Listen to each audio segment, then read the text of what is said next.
There'll be a Santa Claus up on a pole, up on the sidewalk there. There may be something a little unusual about that Santa Claus. And if any child can write and tell us what it is, we'll see to it that they get some gift. That's the first week in December. These tickets are on sale out in the lobby tonight even. In fact, people were buying them last night. So this place is going to be pretty well jammed with children the first week of December. The second announcement, we're holding a drawing tonight, right after intermission. We're going to raffle off 2 dinner for 2s. One will be at Jimmy's Steerhouse, which is in Arlington or the Burlington Mall. The other is that fabulous restaurant called the Mirage. That is on the Revere Beach Parkway as you go to Lynn, just before you go over the bridge on the left-hand side. If you do win that certificate, remember, it says on the certificate, you must call and make reservations. Then we get another prize, a certificate of some kind. Now your raffle tickets are only 3 for $1, or you get a whole arm's length for $5. So if you can see your way clear, we'd appreciate you buying a couple of extra tickets. And don't forget to tell your friends about this show. We'll be here again tomorrow afternoon at 2 o'clock. Thank you, one and all.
Getting ahead.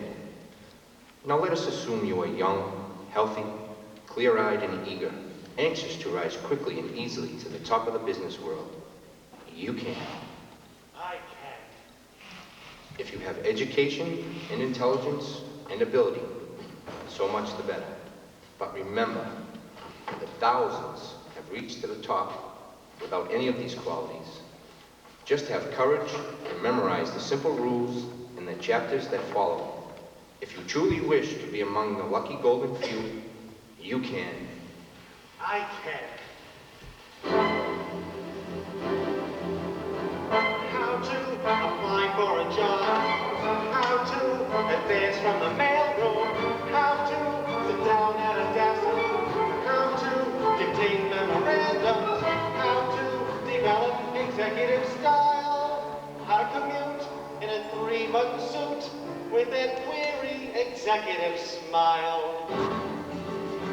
This book is all that I need. How to succeed.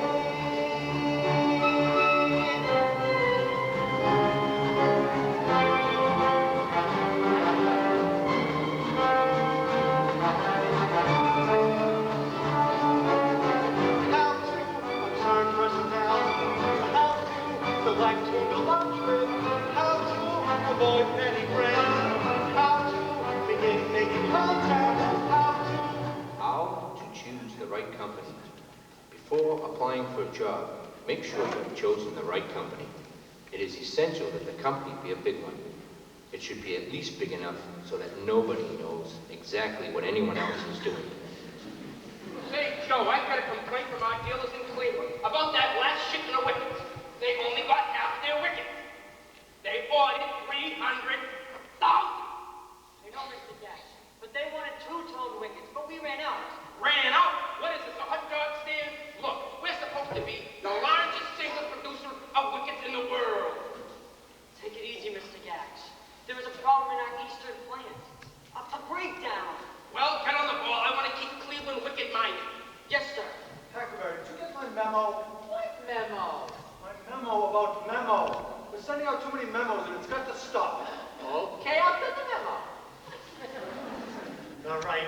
me.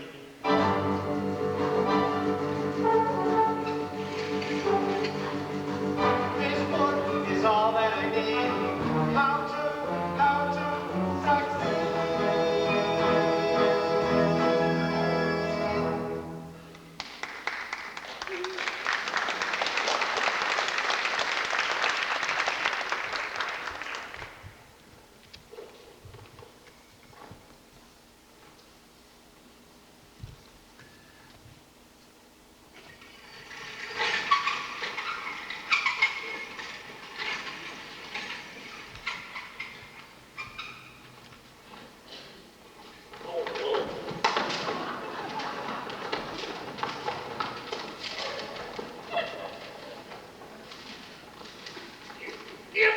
Never mind. Back to work, everybody. You heard me. I said back to work. I'm sorry I bumped into you, sir, but I'm looking to apply for a job. A job? Do you know who I am? No, sir. I'm J.B. Bigley. I'm the president of this company. That's who I am. That's who the hell I am. How dare you come to me for a job? Well, I'm sorry. Why do you think I have a personnel meeting? Why do you think I have a whole damn personnel department? Damn. I'm sorry. I know how hard it is to find a job. Well, I've been through that kind of thing myself. Thank you, miss. You're very kind. Could you tell me where the personnel office is? Personnel? It's right there. Thank you. You're not discouraged? Oh, of course not. I'm prepared for exactly this sort of thing. Say, my friend Smitty works in personnel. Maybe she can help you. You wait right here. It's not really necessary. Where do you think you're going? I was going to see the personnel manager, sir. I'm the personnel manager, and we're not hiring anyone today. I was just speaking to Mr. Bigley. Bigley? Yes, sir. He said I should come and see you. J.B. Bigley? Yes, sir. J.B. Bigley himself? You were talking to him? Yes, sir. I just bumped into him. Is he a friend of yours? Sir, I don't believe a man should trade on friendship to get a job. Very well put, young man. I believe we can work something out. My name is Brad. Finch. Pierpont Finch.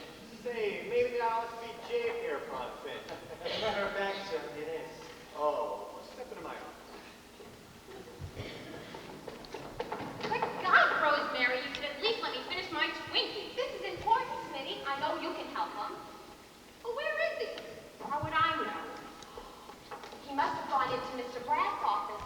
Go on in there, Smitty. You're Brad's secretary. He'll listen to you. But why this frantic, urgency? Please, Smitty, we've got to help this boy. But why? Fill me in, girl. Wherefore is this creep different from all other creeps? He's not a creep, Smitty. He has sort of a noble courage. Yet, deep down, I feel he's sort of helpless. Rosemary, your mother instinct is a big drag. That's a good one, Finch. Well, now that's all settled. Nice to have you aboard, Finch. I'm glad to be shipping out with you, sir. We get that for you. Who is that? That's my helpless friend. Isn't he adorable? Adorable? Maybe. Helpless? No. Shut up, Smitty. I just hope he hasn't got a girl. Well, my secretary will get your forms and particulars. Miss Smith, this is our new Mr. Finch. Hello there. My name is Pilkington, Rosemary Pilkington. Oh, hello. Hi. Mr. Finch will be working in the mailroom. Glad you don't mind that, Finch. Sir, in a big pond like this, everyone must begin as a little fish. Even a barracuda.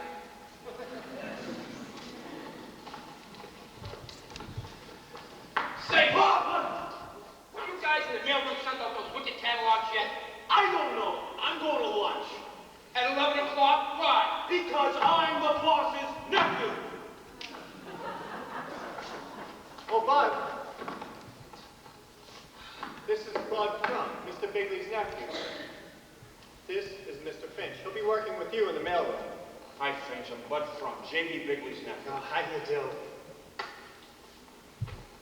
Miss Smith, make sure you get Mr. Finch's particulars, please. Yes, sir. Finch, nice to have you on our team.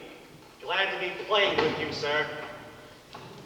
Finch, you ambitious? Not necessarily. Good! Keep that in mind. As long as you remember who I am and who you are, we'll get along fine. If not, You'll go crying to your uncle. I beg your pardon. I do not go crying to my uncle. It just so happens that my mother is Mrs. Bigley's sister. If I feel there's an emergency, I phone my mother. She phones Mrs. Bigley. Mrs. Bigley phones Mr. Bigley. That's the democratic way. Oh, thank you. Mr. Finch, a man like you doesn't have to worry about someone like him. Smitty, you are going to get Mr. Finch's particulars. That's right, particulars. Now, Mr. Finch, the first question is, have you got a girl? A girl? No. Good. I mean, well, that's the right answer. I mean, it's very wise not to have a girl. I'm glad you understand that, Miss Pilkington.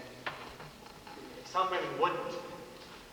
You see, I feel that when a man wants to rise in the world of business, a girl, let's say an emotional involvement, can only lead to getting involved emotionally. That's very intelligent, Mr. Finch. Yeah. Now, Rosemary, are you through with Mr. Finch? For the moment. Well, good. If you'll just step into my office, we can get our business done. Good luck, Mr. Finch. Oh, thank you, Miss. Pilkington. Rosemary Pilkington. Happy to be aboard. Well, Rosemary, you see, I think he's fascinating. I've seen some ambitious characters around here before, but this boy is the eagerest beaver of them all. New Rochelle. Huh? Or maybe White Plains. What are you talking about? No. New Rochelle. New Rochelle. That's the place where the mansion will be.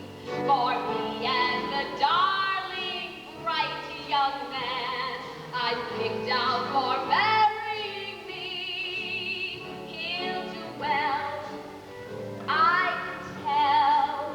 So it isn't a moment too soon to plan on my life in New Rochelle, the wife of my darling tycoon. Honey, you'll be in New Rochelle. Your darling tycoon will be here in the office, Smitty. The future isn't fixed for some lonely night. I'm prepared for exactly that sort of thing. I'll be so happy to keep his dinner warm while he goes onward and upward. Happy to keep his dinner warm till he comes wearily home from downtown. I'll be there waiting until his mind is clear while he looks through me, right through me, waiting to say good evening, dear. I'm pregnant. What's new with you from downtown? Oh, to be loved by a man I respect, to bask in the glow of his perfectly understandable neglect. Oh, to belong in the aura of his frown, darling, busy frown. Such heaven, wearing the white leaf uniform while he goes onward and upward. Happy to keep his dinner warm till he comes wearily home from downtown.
If I can't take my coffee break, something within me dies. Lies down and something within me dies. If I can make 3 daily trips, we're studying trying B90 trips, and take cardboard between my lips, something within me dies. Lies down and something within me dies. No coffee! No coffee? No coffee? No coffee? That office light doesn't have to be fluorescent. I'll get no pain in the head. That office chair doesn't have to be foam rubber. So if I spread, but only one chemical substance gets out the lead. Lead, she said. If I can take my coffee break, my coffee break, my coffee break. If I can take my coffee break, gone is the sense of enterprise. Oh, gone and something within me dies. No coffee. No coffee, no coffee, no coffee, no coffee, no coffee, no coffee, no coffee, no coffee, no coffee. Can't take My coffee break. Somehow the soul no longer tries. somewhere I told the devil. Oh, no, something within me. Coffee or a life, coffee or a life, coffee or a life, something inside me dies.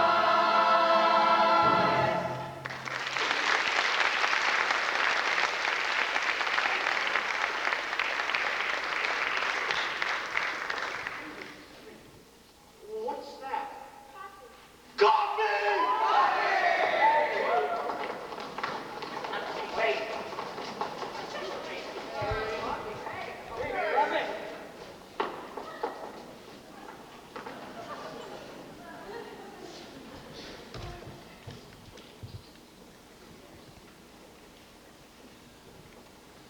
You have alertly seized your opportunities and are now on the first rung of the ladder.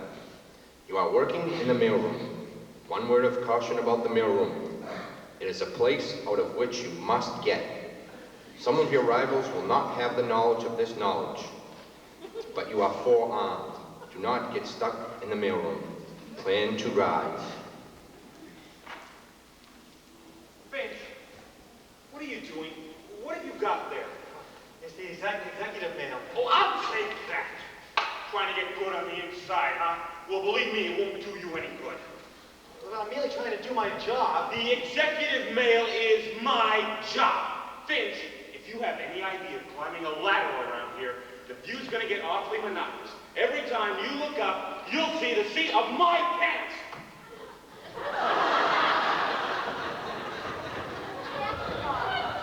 Rotten rot. You know, Buttercup is just jealous of you. He's trying to keep the big executives noticing you. Thank you for defending me, Miss Pilkington. Call me Rosemary. Okay, Rosemary. Now, Mr. Finch, Oh, well, call me Ponty. okay, Ponty. The big executives will notice you. Just be patient. Patient. Do you realize I've been working here a whole week? I know, Ponty. I haven't forgotten. Happy anniversary. Thank you, Miss Pilkington. Rosemary. At least you noticed me. If I were an executive, uh-oh, here comes Judith Anderson. That's Miss Jones, Mr. Bigley's secretary. I better look busy, and you too.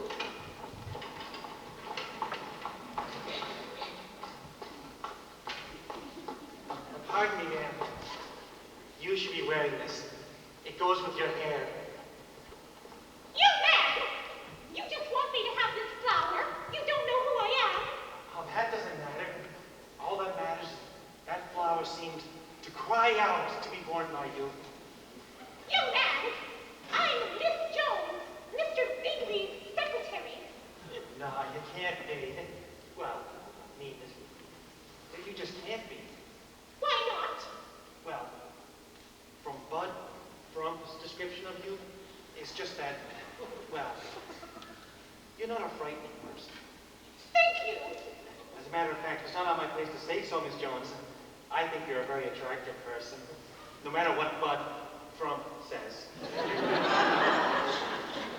What did you say your name was? Finch, ma'am. F-I-N-C-H. Finch. Pierpont Finch. How is it I haven't seen you before? Well, I'm not supposed to deliver the executive mail. That's his job. But from F-R-U-M-P.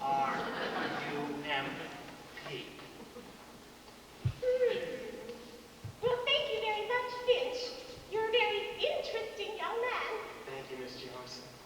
Say, Jones, I'd like an appointment with the boss around 3. I'll check on it, Bill, to let you know. Ah, flowers. You got a new boyfriend, Jonesy? This was given to me by a very nice young man. You should know him. Finch. Oh, yes. Finch, this is Mr. Gatch. Oh, how do you do, Hello. Mr. Gatch? Mr. Gatch would be a good man for you to know. His department is very important. Oh, I know all about Mr. Gatch. He's in charge of plans and systems interdepartmental evaluation, also pre-promotional promotion, post-administrative research, and multiple development on a multi-level level. Say, this is a smart one, Jonesy. I didn't know I did all that. Fine man, Mr. Gatch. I hear he has an opening in his department. Yes, he has, but he hasn't been able to make up his mind. Well, thank you for the flower, young man. Oh, you're welcome, Miss Jones. Hi, Jonesy. Mr. Jones! Hey, Rosemary. Finch! Quit goofing off. You gotta pick up the second delivery. Right on, buddy boy. I gotta go back to work now, Rosemary. Thanks again for the flower. Thanks for the flower. You gave my flower to Miss Jones. Rosemary, surely you don't begrudge an old lady one moment of happiness. Well, I guess it's important for you to be nice to Miss Jones. I knew you'd understand. Thanks, Rosemary.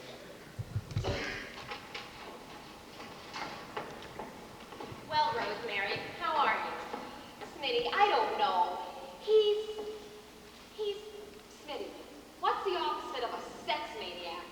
A businessman.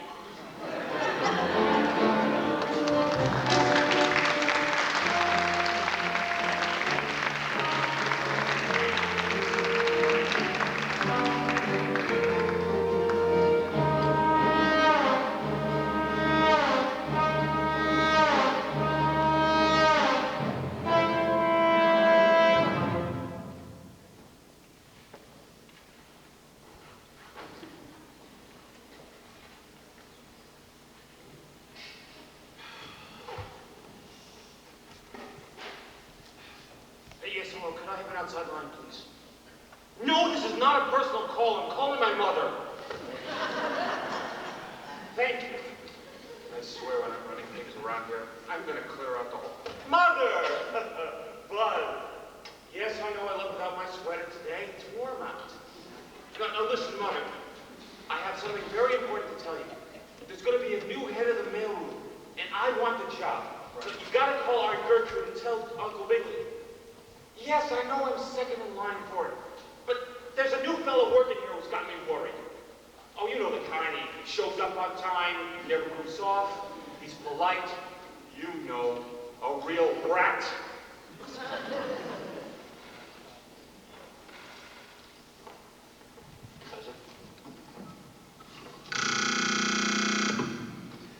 Yes? What do you want, Miss Jones? Mr. Bigley, your wife is calling. Tell her I'm busy. Tell her I'm in a meeting. Tell her I'm out. Damn it, put her on!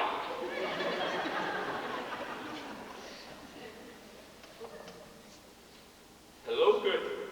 Glad that you called. What's on your mind? I'm busy. Well, I can't help but, dear. The head of the mailroom should pick his own successor.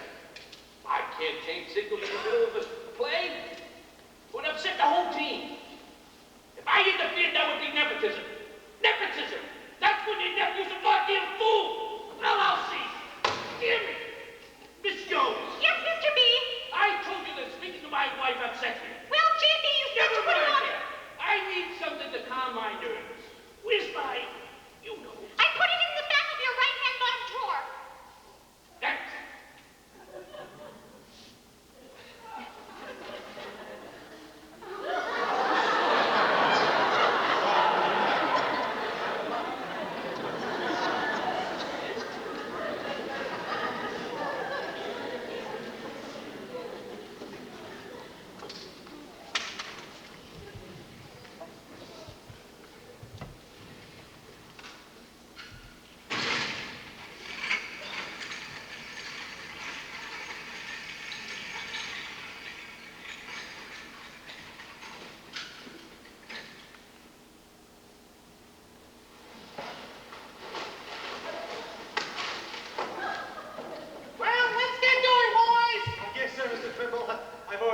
sorting. You don't mention head of this entire mailroom. I must tell you, I'm very pleased with your work. Oh, thank you, sir. You have an inborn gift for mailroomery. Oh, thank you, Mr. Trimble. Coming from you, that's a great honor. Hello, mailroom. Mailroom. Hold on a sec. Mr. Twimble, it's for you. Brad personnel. This could be a very important call for some of us. Hello, sir. Yes. What's the idea? What's the idea of what, Bud? You know, you're trying to butter up Twimble. Well, believe me, it won't do you any good. Oh, good God, Bud, just because you're being nice to me. If anyone's going to get his job, you know it's Thank you, not. sir. Thank you, sir. Well, boys, looks like they're pouring whole Twimble the shipping. Oh, congratulations, sir. Who's going to be the new head of mailroom? I won't say till it's official. But Mr. Preston leave the choice up to me. Wimble, he said, the mailroom is a nerve center of this mighty organization. You've been an outstanding mailroom head. We want you to choose your successor. Choose him on merit. On merit alone. No, that's not fair. I'm going to go out for a smoke. Thanks. Smoke! Oh, he's going to call his mother. But it won't do him any good if I have anything to say. I've got someone else in mind for the job. Mr. Trimble, Yes? you've been with the company a long time, haven't you? A long, long time. Last month, I became a quarter-century man. Oh, that's beautiful, sir. Oh, gee, a quarter century. Yep, quarter-century. How long have you been in the mailroom? 25 years. You don't get a medal like this without a combination of skill, diplomacy, and bold caution. When I joined this firm as a brash young man, well, I said to myself, brash young man, don't get any ideas. Well, I stuck to that, and I haven't had one in years. Play it safe. I play it the company way. Wherever the company puts me, there I stay. But what is your point? I have no point of view. Well, suppose the company thinks I that. think so too. What would you say? I would say Your face is the company face. it smiles at executives and goes back in place. The company furniture. Be fine. The company letterhead. Is Up, down, and down. there anything you're against? Unemployment. When they want brilliant thinking from employees. That is no concern of mine. Suppose a man of genius makes suggestions. Watch that genius get suggested to resign. Now you play it the company way. Executive policy is by me, okay. But you'll never rise up. But so we have no fear. Whoever the company fires, I will still be here. You certainly found a home. It's Rosie. Your brain is the company brain. The company washes, now I can't complain. The company magazine. Oil, style, and punch. Or the company restaurant. Every day, same lunch. They had it sandwich. It's delicious. I must try it. Early in the week. Do you have any hobbies? I'm a hobby. I play gin with Mr. Brett. And do you play it nicely? Play it nicely. Silly such me in every game I die. No, I play it the company way. Executive policy is by me, okay. How can you get anywhere? Now we have no fear. Whoever the company fires, I will still be here.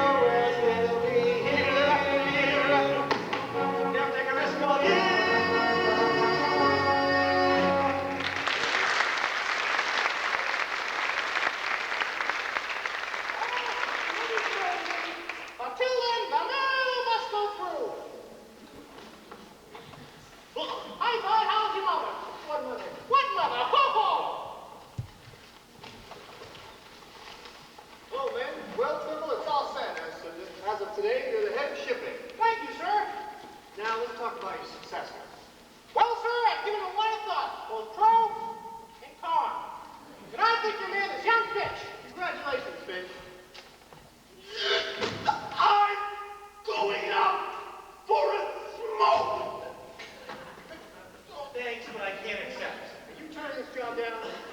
Yes, sir. You see, I feel there's someone who's more qualified. Someone who's been here longer than I. Gentlemen, I recommend Bud Frump. You're kidding. But, Trump!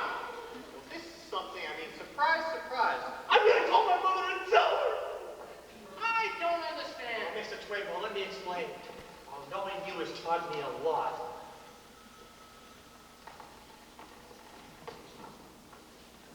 Hello? Yes, JB, this is Brad. It's the big boss.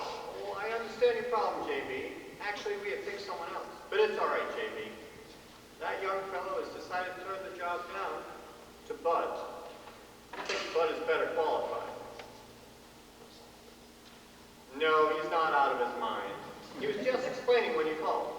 Go ahead, Mitch. Now, Mr. Trimble, the great thing you taught me is that no individual is as important as the whole company. There's no individual as important as a whole company. The whole team is greater than any single player. The whole team is greater than any single The whole crew is greater than any one oarsman. The crew is greater than anyone on it. The whole bowl of salad is greater than any piece of lettuce. Bowl of salad is all you can hear. The whole omelet is bigger than any egg. Hear that, JB? Sort of just chokes you up, doesn't it? His name is Finch. F-I-N-C-H.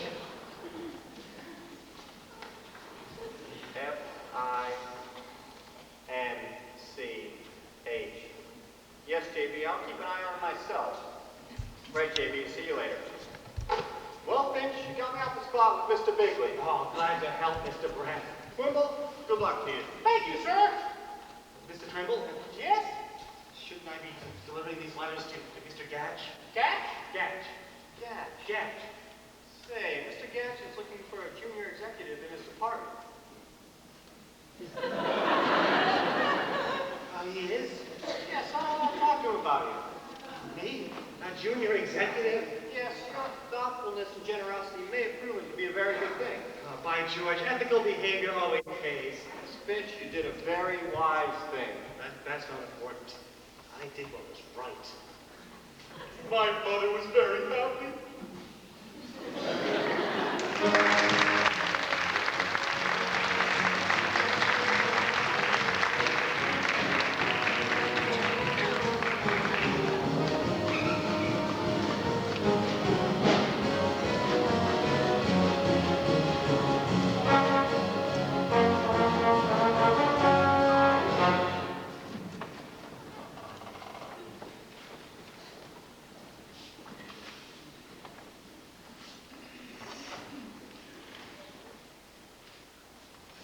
Boys and girls, meet the new head of the mailroom, Bud Frump. Thanks, Ronnie, old pal. Good luck, bud. Finch, I need to talk to you. He sure amazes me. I wonder why he did this for me. So do I. I still think my original choice of man was best. Now wait a minute, Twimble. Potty okayed it. It's just that... Well, I'm no Wait a minute! I've been here a long time. 25 years. And I just want to make sure we do the right thing. I know what you mean, Twimble, but from now on, I'll play it the company way. Wherever the company puts me there, I'll stay. Whatever the company tells him that he'll do. Whatever my uncle may think, I think so too. He's giving the company pride. I wonder that over-ambitious rat inside. I pledge to the company sweet unformity. Hooray! Hooray! I will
young Finch into his department as a junior executive.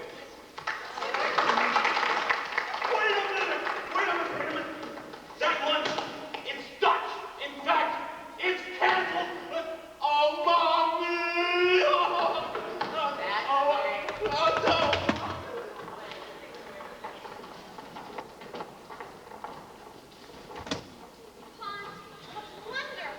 Wonderful. I told you to have patience. You're right, Rosemary. Thanks. You should have someone around all the time to help you think things out. Maybe I should. Ponty, I'm always available. You're sure wonderful, Rosemary. I mean, I hope someday I can show my appreciation to you. Lunch. Huh? I said lunch. What about lunch? I'd love to. Up to what? You said, what about lunch? Gee, I thought you'd never ask me. Let's see, where will we go? Say, I know there's a very cute place called the Hungry Tea. It's very reasonable. I'll get my things and I'll meet you right here. I didn't mean what about lunch. I meant what about lunch and communication. Say, Finch, Oh, yes, Mr. Gatch. how's the young junior executive feel? Oh, it's fine, Mr. Gatch, fine. Come on, I'll buy you lunch in the executive club up on the roof. Oh, lunch in the executive club? Me? Sure, now that you're a junior exec, I can put you on my expense account. Oh, it'll be a great honor, Mr. Gatch. And I'll go get my coat. Okay, I'll meet you up on the roof. Ah, Rosemary, dear. Seeing you always brightens up my day. Please, Mr. Gatch.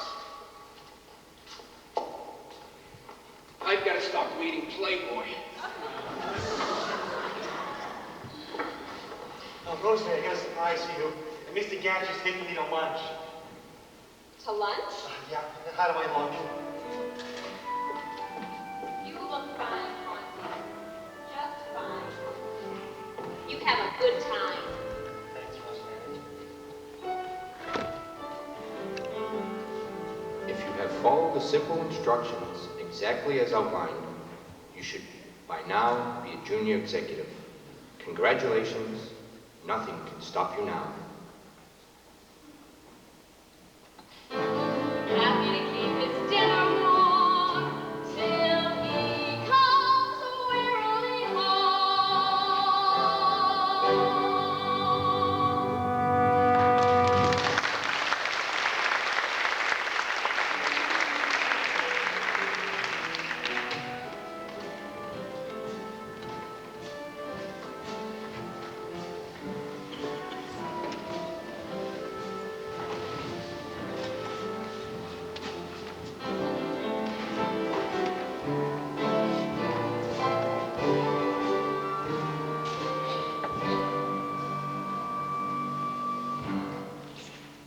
Yes, dear. Yes, dear. Damn it, Gertrude, I don't have time for all this nonsense about butter. I know blood is thicker than water, but butt rump is thicker than anything. I'll promote him when I'm ready. Now you listen to me, Gertrude. The next time Bud complains to his mother and she calls you and you call me, you're all fired. Yes, Miss Jones. There's a young lady who insists on speaking with you, Mr. B. She says it's personal. What does she want? What's her name? She says, you'll know. Oh, well, put her on, put her on.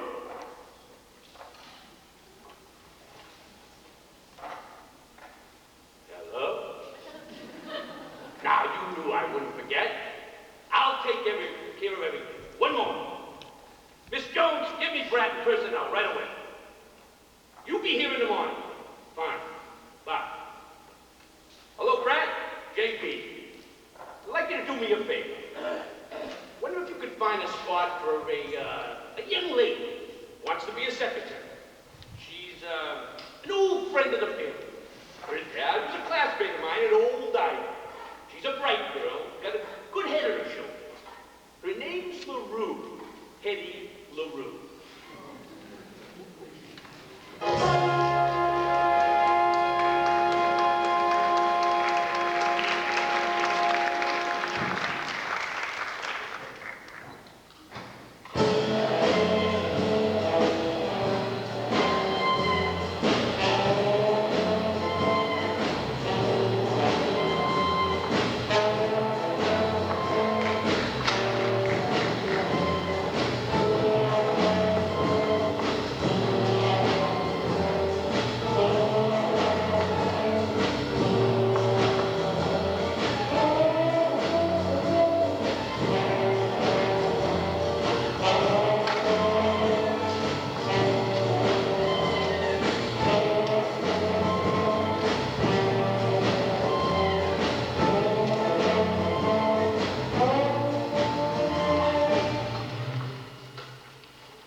Miss, you don't understand. You see, I'm Bud from J.D. Bigby's name. Oh, how do you do? I'm waiting for Mr. Brad of personnel. I'm a secretary. Oh, I spotted that the minute you came in. Thank you. Of course, I'm new at this and all, but... Miss LaRue? Yeah? I mean, yes? Hello. Excuse me. I'm Burt Brad, head of personnel. Sorry to kept you waiting. Oh, not at all, sir. It is I who am late. Oh, not really. Oh, yes. I was very naughty this morning. I'm still not accustomed to early arisal. Well, if you come along with me to my office, I'll, oh, yes, this is my secretary, Miss Smith. How do you do, dear? Fine, dear. Brad! Mr. Brad! Yes, Miss Smith. I need some tax holding form. Oh, you do that, please. Now, Miss LaRue, step in my office, I'll get you particulars. 39, 22, 38. Yes, I win the pool. Why, isn't she something? Sure is. Gentlemen, one moment. Say, please. Mr. Pratt, I need a new secretary. So do I. Miss LaRue will be chosen according to normal procedure once her qualifications have been determined. I'd sure like to determine them. Yeah, come on. Gentlemen, a secretary is not a toy. No, my boy, not a toy. To fondle and dandle and playfully handle in search of some pure joy. Oh, a secretary is not, certainly not, a toy. You're absolutely right, Mr. Pratt. We wouldn't have it any other way, Mr. Pratt.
so I'll come in and pick up the clubs in the morning.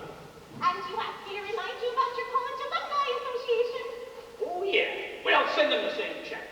I get a kick out of thinking of their faces when they receive that fat check from old least likely to succeed. Very well, Mr. Bigley. Oh, by the way, did you call back your wife? My wife? Give it.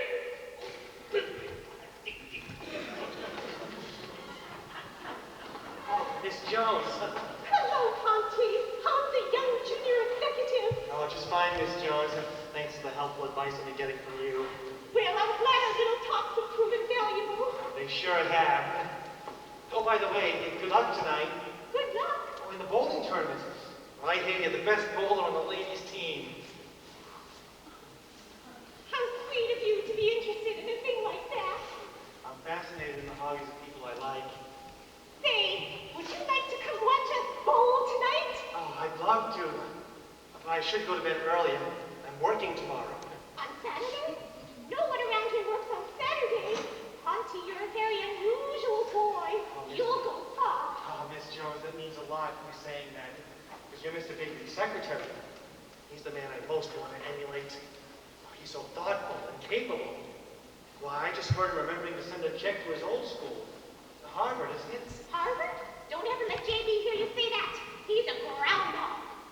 Well, where did he go to school? Old Ivy. Old Ivy. Of course, they're the groundhogs. Mr. Bigley is very proud of his old school.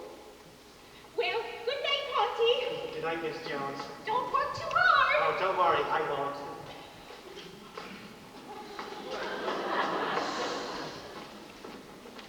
Hello, Conti. Oh, hi, Rosemary. Hi, Smitty. Hi, Conti. It's been a long day, hasn't it? Oh, sure it has. I haven't seen you since you got your new job. Well, I've been working pretty hard. Oh, it's been a long day. Say, Rosemary, where are you having dinner tonight? That depends. On what? On where I'm having dinner. Huh? Oh.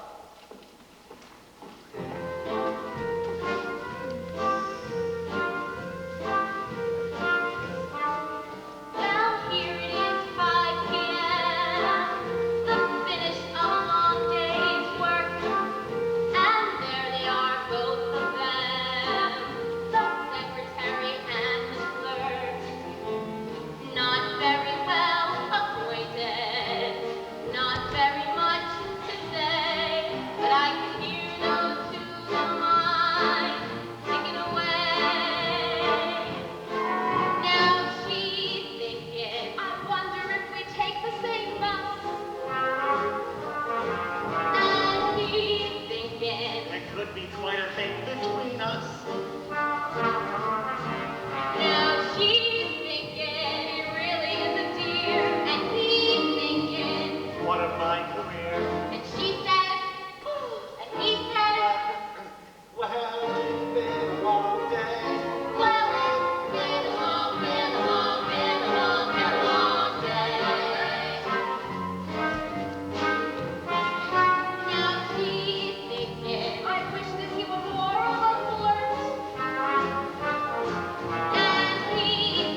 go home.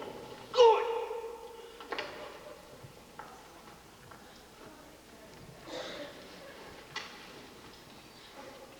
How do you like your new job, Miss Lulu? It's a big fat nothing. Sweetheart, don't talk that way around here. I thought you were going to help me be a big businesswoman like Helena Rubinstein or Betty Crocker. So what happens? I'm stuck in the goddamn Senate rabbit hole with no one to fish me the hell out. These things take time. You have... Yes, ruin a large operation like Worldwide Records. There are many multiple methods which are very important in the scheme of things. Hey, I promise you. I give up a wonderful job. Head cigarette girl at the Copa. Well, you said those surroundings. You said you hated those men staring at you, making advances. It's no different around here in big business. At least at the Copa, when I got pinched, I got tipped. Around here, a girl can't even bend down to pick up a pencil with confidence. Has somebody been bothering you? Let me know who.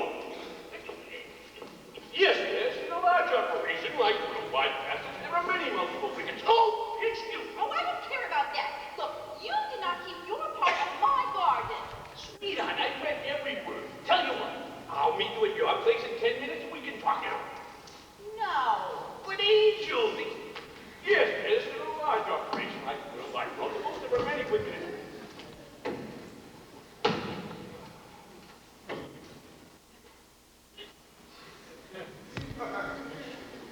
Why don't you go home? I'm just waiting for the elevator. Why don't you walk down? But it's 30 floors. Why don't you jump?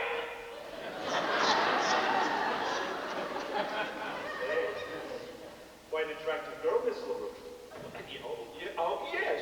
Well, I was just trying to make her feel at home. She seems to be a rather shy person. I see. Well, you go ahead, Jamie. I'm meeting Mother for dinner. She loves having dinner with me. I tell her everything that happens all day at the office.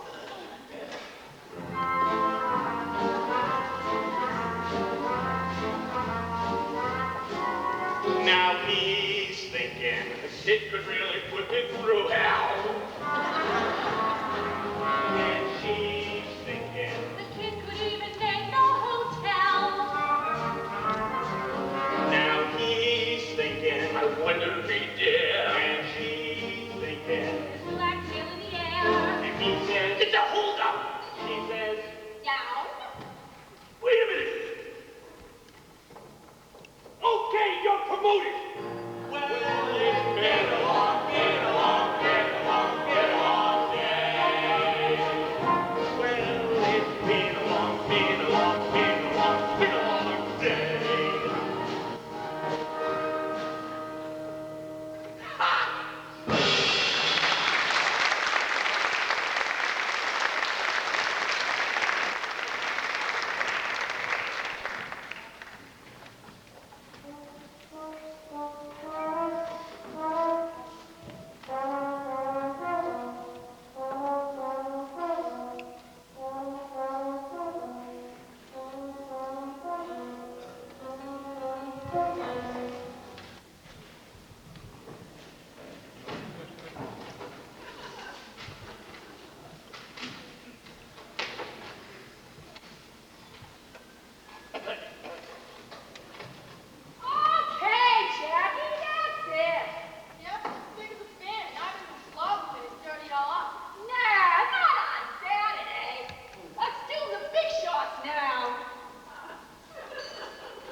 too much longer, sir. By George! I'm sorry, your name slipped my mind. Finch, sir. F-I-N-C-H. Oh, yes. I've heard some good things about you from my scouts. Oh, thank you, sir. Well, it's good to see you in here carrying the ball. You made me feel a little bit guilty. I just came in to pick up my golf balls. I have to play around today with old Wally Wonk. He's the chairman of the board, you know. I suppose one has to do that sort of thing once in a while, sir. Yeah, well, I'll just go get the rest of my clubs.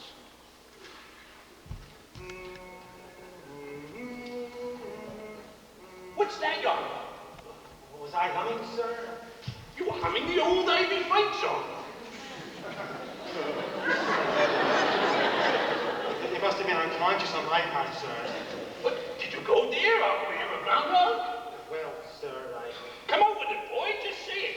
I know a lot of men have an inferiority complex because they didn't go to Yale or Princeton. You're not ashamed of old Ivy, are you?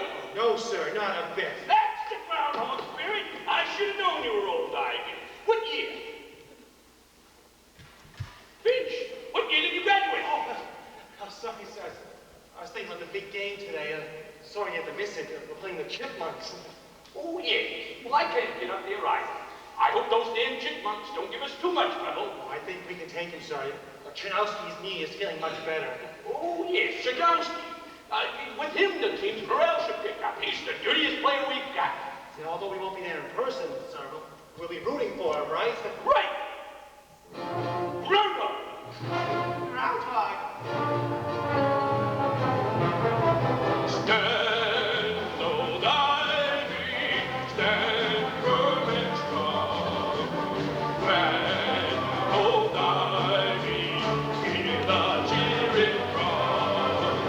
Stand, old Ivy, and never yield. The chipmunk on the field. When you fall on the ball, And you're down there at the fun pit. down the bottom of the heap, And the mud is so terribly deep. down the cruddy muddy deep. And again, boy, that's why they call us. They call us Grandpa. Grandpa. Grandpa. Grandpa. The chipmunk grand old Ivy, hear the cheering cry. Grandpa. Grandpa, God bless you.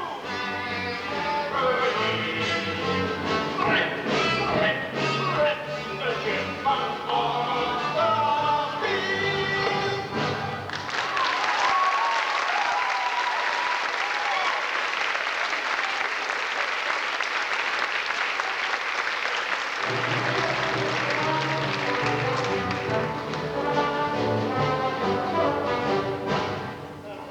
Oh, I enjoyed that, sir. So did I, boy. Well, I guess I'll go get the rest of those clocks. Rip, rip, rip, the chipmunk on the field.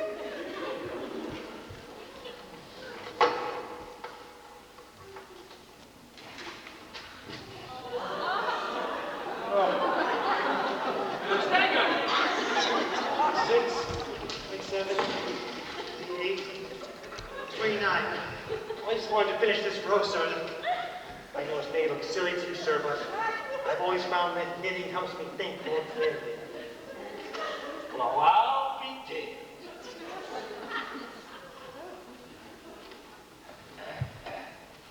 I knit too. Really?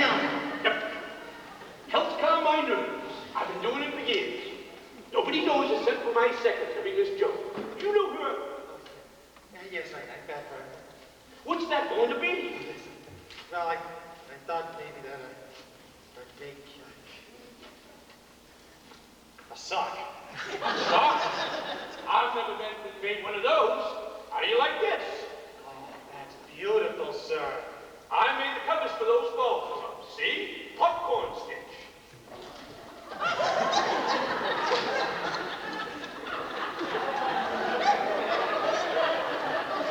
You know, sir, I feel kind of sorry for men who don't knit.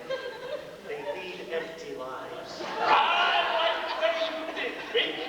That's Think Finch, sir. Yes, think fish. Say, what do you hate around here? What's your ambition in this outfit? Right lad like you must have it all planned out. Well, sir, remember in a position that I have a freedom to make a choice? I like to be where they do something real. Something a man can get his teeth into. So, down to earth. Advertising department.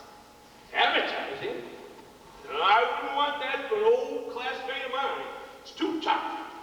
Too insecure. Why, around here, we've had 15 new advertising managers in the last year alone. They disappear at the rate of about one a month. Why is that? I fired them. Well, if a man had ideas, he could swing it. Ideas? That's what I look for. I keep hiring men that are supposed to have great ideas. And not one of them ever does what I tell them. No, you stick with what you're doing. Damn good department. Where are you, anyway? I'm in plans and systems, Mr. Gatch's department. Good man, Gatch. Knows what he's doing. You stick with him. And I'll keep an eye on you, too. Thank you, sir. Well, have a wonderful day, sir. I've got to get the rest of this done before midnight. Midnight? That's the groundhog spirit. Groundhog! Groundhog! Stand so by me and never yield. Rip, rip, rip the chipmunk off the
Hello, Brad.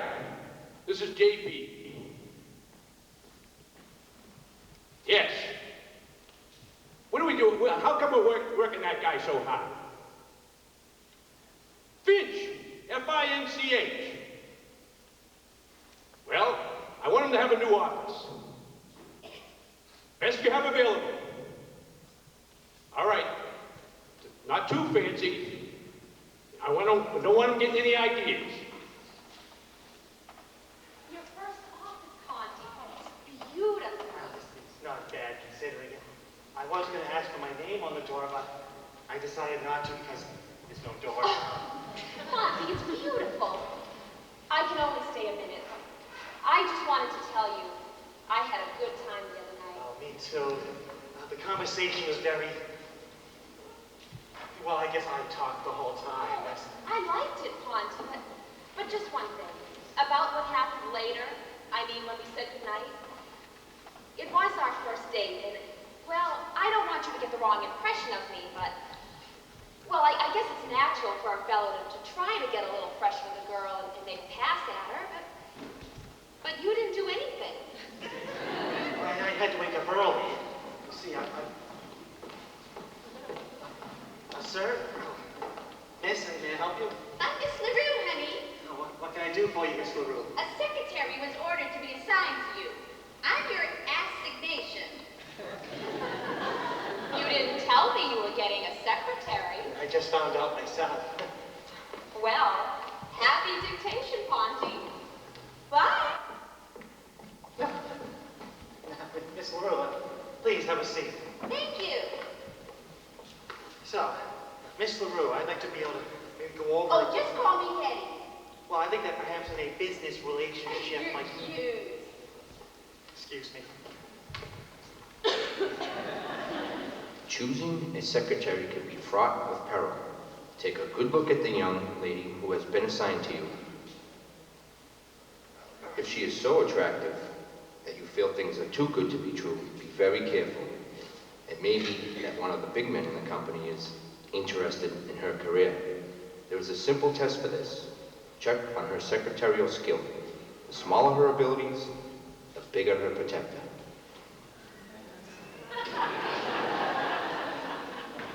Miss LaRue. Eddie. Take a letter. Shoot. This is to Mr. Gatch. Dear Mr. Gatch, pursuant to our discussion... Wait a minute. You trying to catch a train? What are you taking this down in? Longhand. It's safer. I make up for it when I type. Oh, you type fast. Like a jackrabbit. 12 words a minute.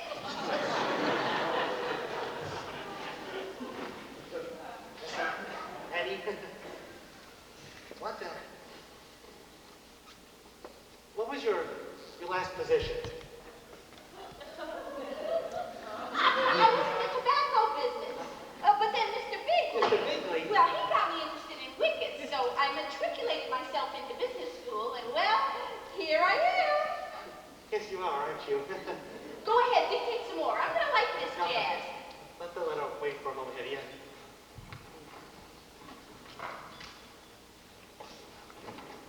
You take this into Mr. Gatch. Mr. Gatch. It's my boss, Mr. Gatch. I give it to Mr. Gatch himself. Eddie, personally. Okay, Charlie.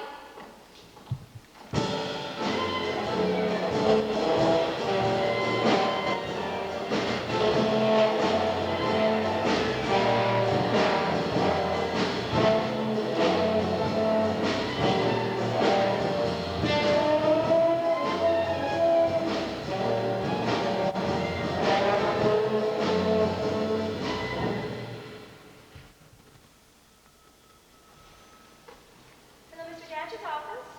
One moment, please. Mr. Gatch, Mr. Finch's secretary is outside. She'd like to see you personally. Have her come in. Yes.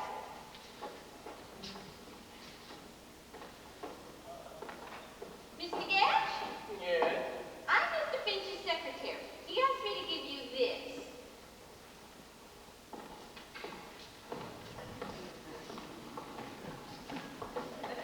Hey, what are you doing tonight? I'm gonna date with my gentleman friend. Oh, come on, you're in the big time now. Don't fool around. All right.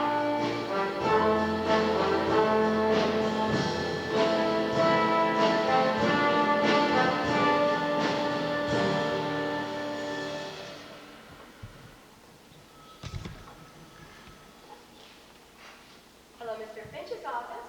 One moment, please. It's for you, production. Hello, Finch speaking. You know, I'm in charge of plans and systems now. Huh? Mr. Gatch, he's been transferred to one of our out-of-town offices. Venezuela.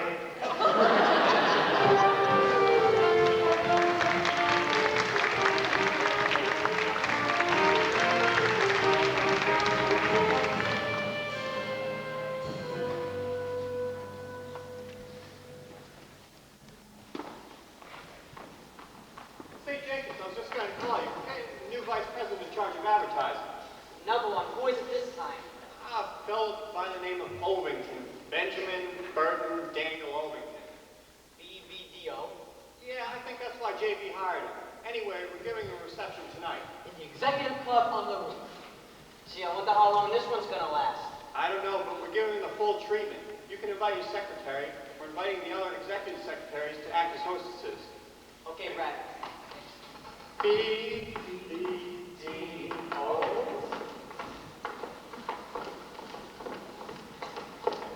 Rosemary, I have lunch without you. Where have you been? Smitty, I've been made a secretary to the new advertising manager. That's great. What's he like? Oh, well, I don't care about him, but this means that I'm invited to the reception this evening, and Ponty will be there too. Smitty, I've been dreaming of a chance like this. Ponty's never seen me all dressed up. You know, glamorous. Do you know what this is? Your lunch? Smitty, this is the answer to how to succeed with Finch. A new dress. It's just beautiful. Well, I hope it works. Good luck, Rosemary. Thanks, Smitty. You know, I think maybe I'll get a new dress for tonight, too. Good idea. I hope you're very popular at the party. Oh, I might be at that. I'm thinking of starting a secret rumor that I'm an nymphomaniac.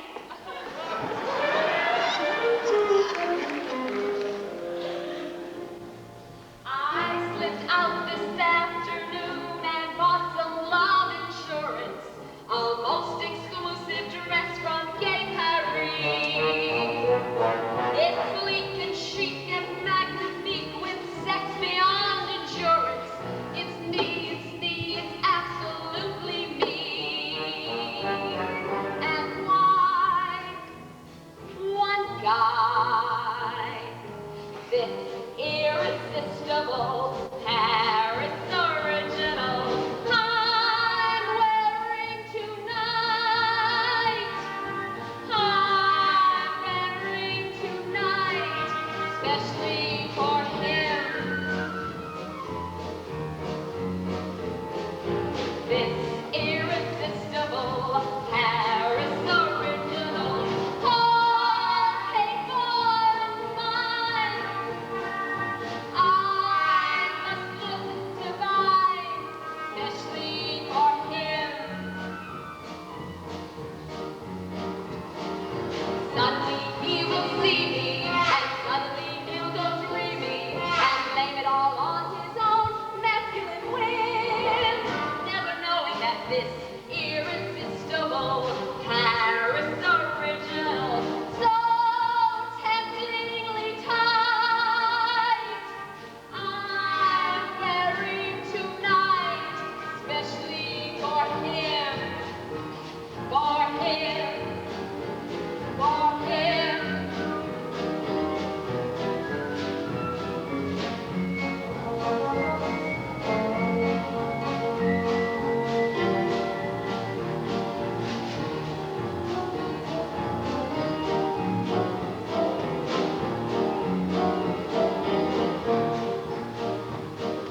This irresistible Paris original, I'm wearing tonight. She's wearing tonight, and I could spit some irresponsible dress manufacturer just didn't play fair. I'm one of a pair, and I could. Oh no, this irresistible Paris original. Only even sin, already sunk in, and I could die, and I could kill her. This irresistible Paris original, great sexiness high. God damn it, voila! And I could spit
know, our advertising department has been in trouble for a long time. But I think that we now have somebody who's going to help put worldwide wickets back on top. Mr. Benjamin Burton Daniel Overton.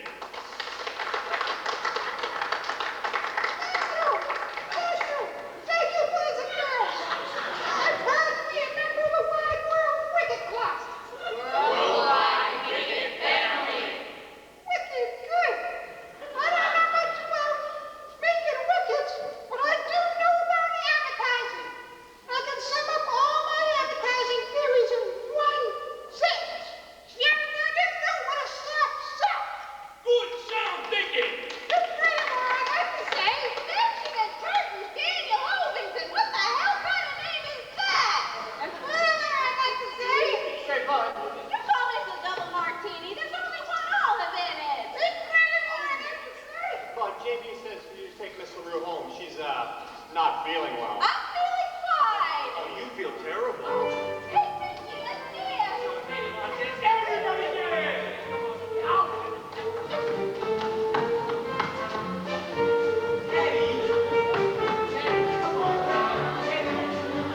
JB wants me to take you home. Come on. Hey, Bud, you must have heard the rumor.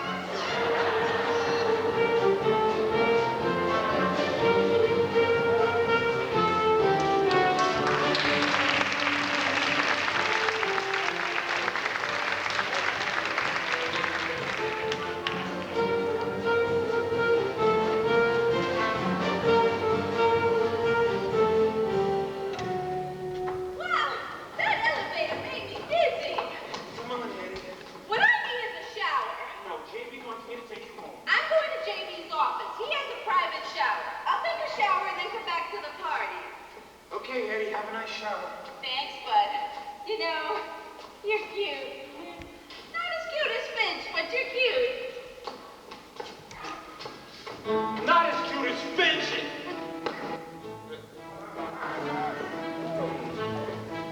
Excuse me. Are you going to the party? Yeah? Will you tell Vince to come down? I need to speak up. How long do you need to speak for? Okay.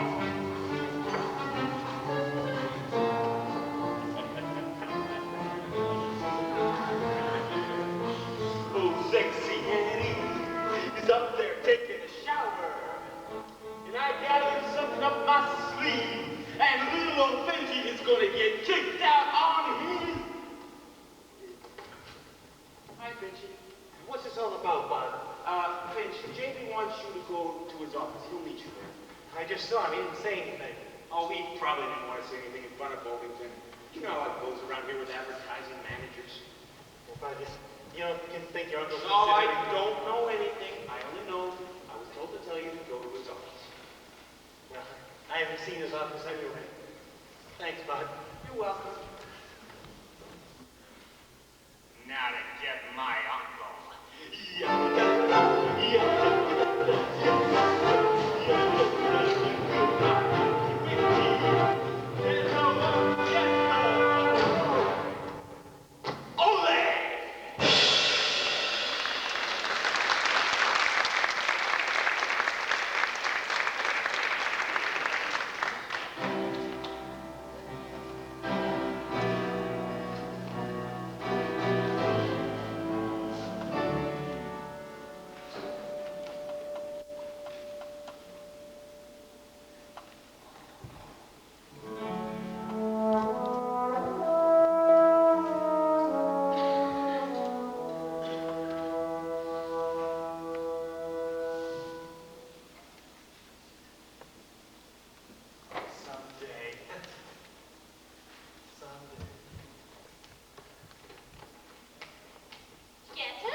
It's more fun down here.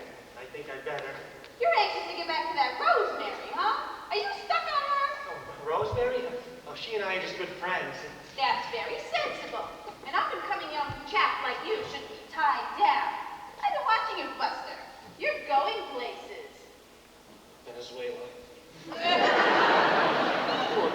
Didn't JB just die and we walked in and found you kissing me? Frankly, I'd rather he didn't. Come on, let's try it. Listen, Finch, if you don't kiss me, I'll tell JB you did.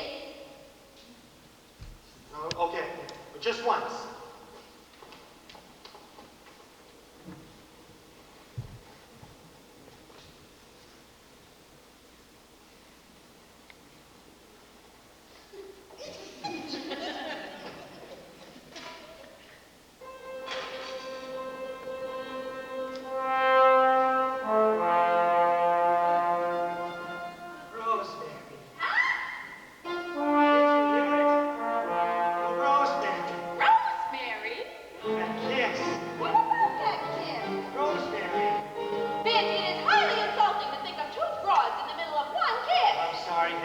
Something's happened to me. I can't explain it.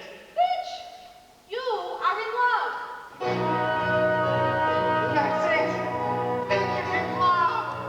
Oh, it's like music. It's a symphony all around me. I must have been in love with her since she took my particulars. And you found this out by kissing me? Yes, Eddie. I don't know my own strength.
I've been trying to get ahead, but I never realized how it's like I'm seeing you again for the first time.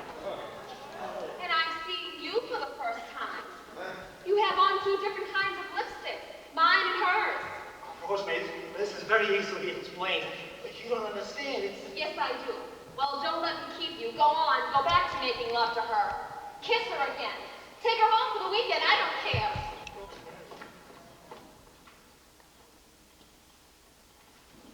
What do I do? Let's do what she said.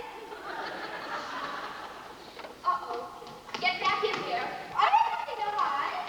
Oh, yes, you have, and you keep it hidden. You snake. Now kiss me.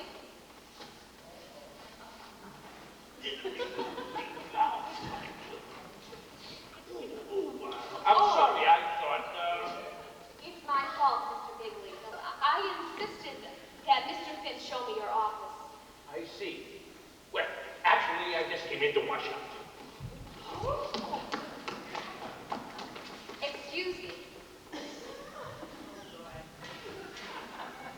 Finch, I owe you an apology. You do? For what? Never mind. However, I do want to tell you that I do not approve of what I saw when I walked in. I do not care for that sort of thing between executives and their secretaries. Oh, but Miss Pilkington is not my secretary. Oh, yes. Good choice. We thought you might find you here, JB. We've been waiting for you. I didn't get to finish my speech yet. You made a great speech. Oh, yes, very fine speech. Mr. Ovington, this is Mr. Finch of Plans and Systems. Now, how do you do? Pleased to meet you. I didn't get a chance to tell you at the party, Mr. Ovington, but I'm really interested in advertising, and I've read a lot about you in Fortune magazine of some wonderful stuff. Thank you. Well, by the way, Mr. Bigley, did you know that Mr. Ovington was All-American halfback in college?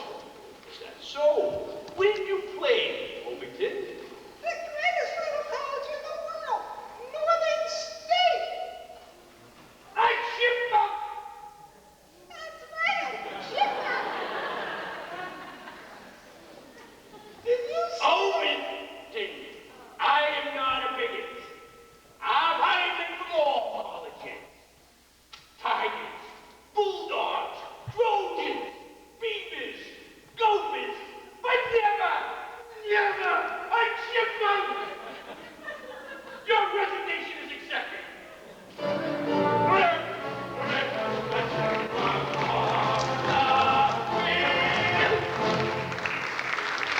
That was a narrow squeak. Oh, it's a big shock to me, sir.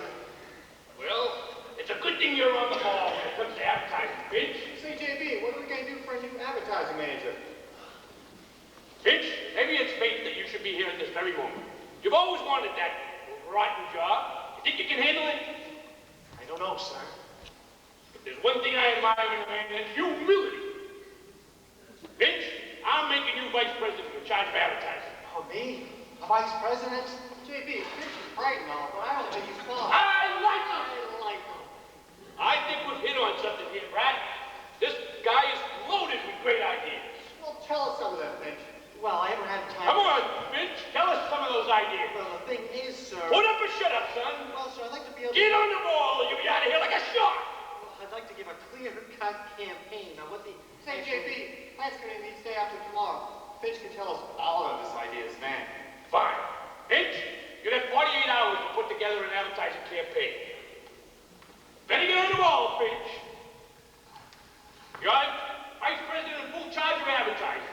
And frankly, up to now, I'm dissatisfied with your work. I don't care what happens. I'm a vice president. Vice President Finch. Hello, operator? Give me the stationery store downstairs. Hello? This is Mr. Finch. Remember those business cards I spoke to you about last week? Go ahead and print them right away. Now we'll see what. Oh, girls, you can come out now.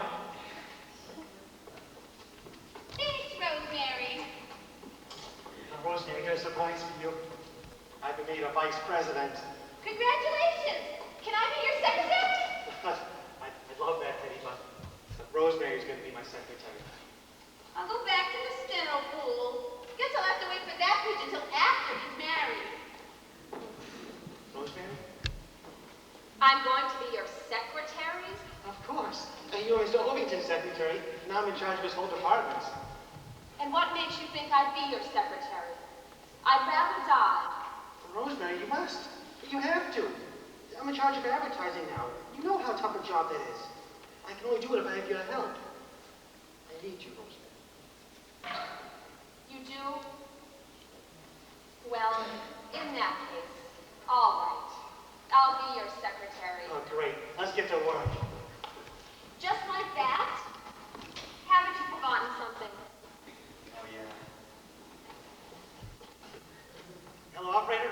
Who paints names on office doors? Finch, aren't you going to kiss me? Kiss you? I can't.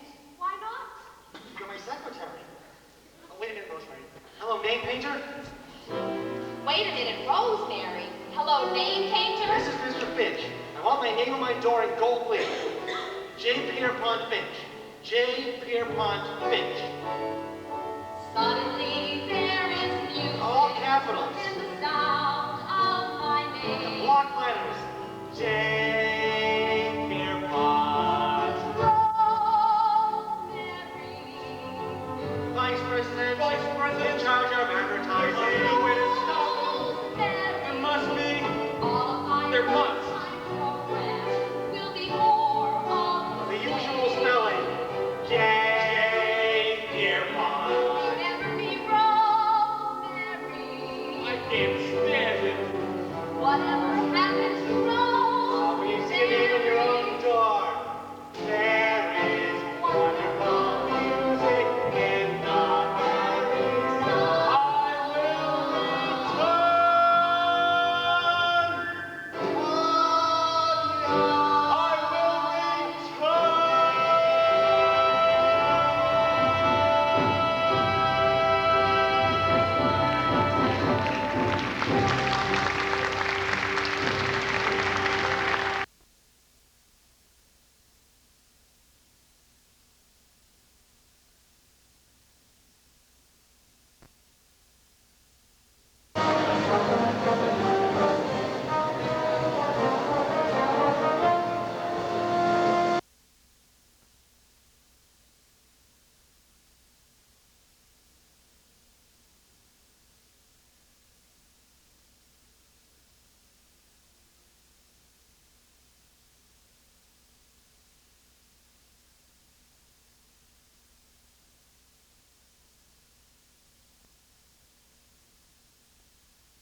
Nonsense. You've been threatening that all week. This time it's official, Smitty. I left a letter of resignation on his desk. Wait till he reads it. Smitty, I just can't take it any longer. I don't mind a person ignoring me completely, as long as he pays a little attention. Smitty, he doesn't need me. He did say that he loved you and he wanted to marry you. Smitty, that was supposed to be a secret. I didn't tell anybody. What's the matter? Rosemary's resigning from Finch. I thought he was going to marry her. That's what I thought. I only told the girls. Don't worry. She'll forgive him. Never. Oh, you got to. Rosemary, there's one thing you can't overlook, and that's loyalty. I've been very loyal to him. I don't mean to him. I mean to us. Us girls. That's right. How often does it happen that a secretary's boss wants to marry her? Hallelujah. How often does the dream come true without a sign of conflict? Oh,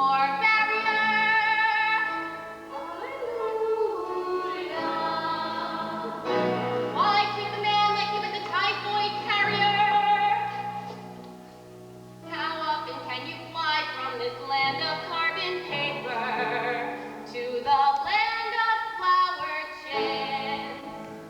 Hallelujah.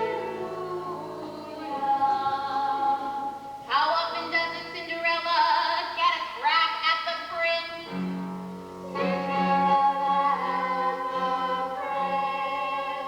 Cinderella, wait a minute. I'm no Cinderella. I have $85 in the bank and a savings bond. But it's not a matter of money. He's a vice president. That automatically makes him a prince.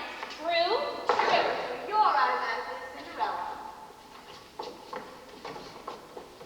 See?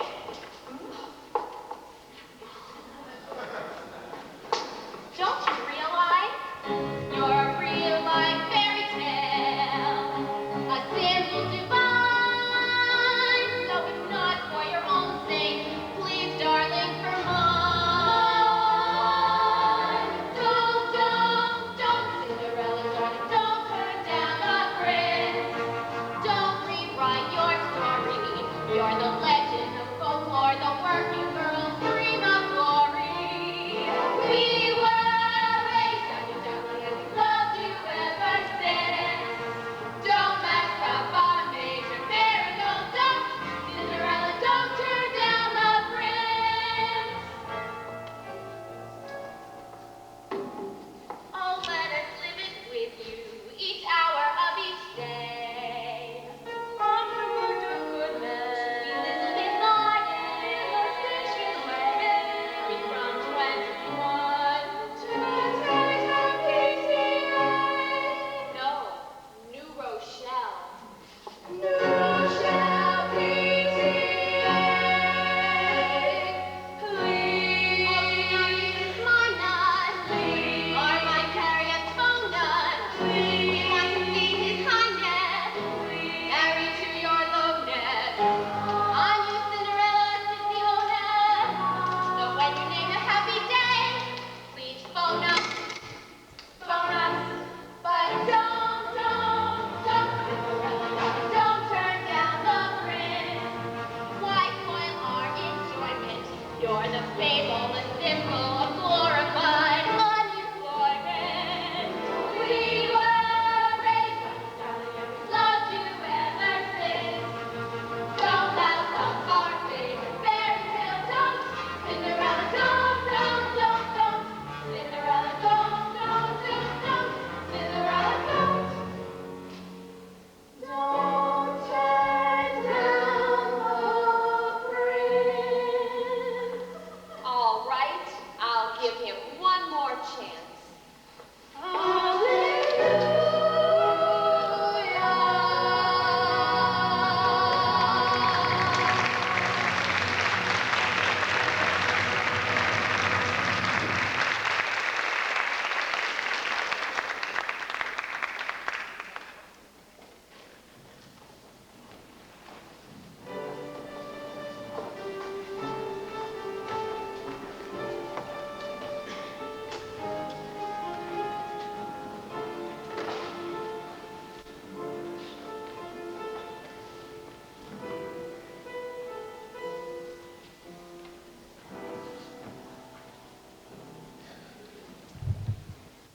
So you are now a vice president. You have climbed the ladder of success, rung by painful rung, until you have almost reached the top. You have done beautifully, unless you are vice president in charge of advertising. In that case, you are in trouble. There is only one thing that can save you. You must get a brilliant idea. The quickest way to get ideas is to develop them. That is, you must examine the underdeveloped, worthless notions of others and add to them that extra something that makes the idea your own. An underdeveloped notion may come from the least likely source. Be alert. You never know who will bring it to you.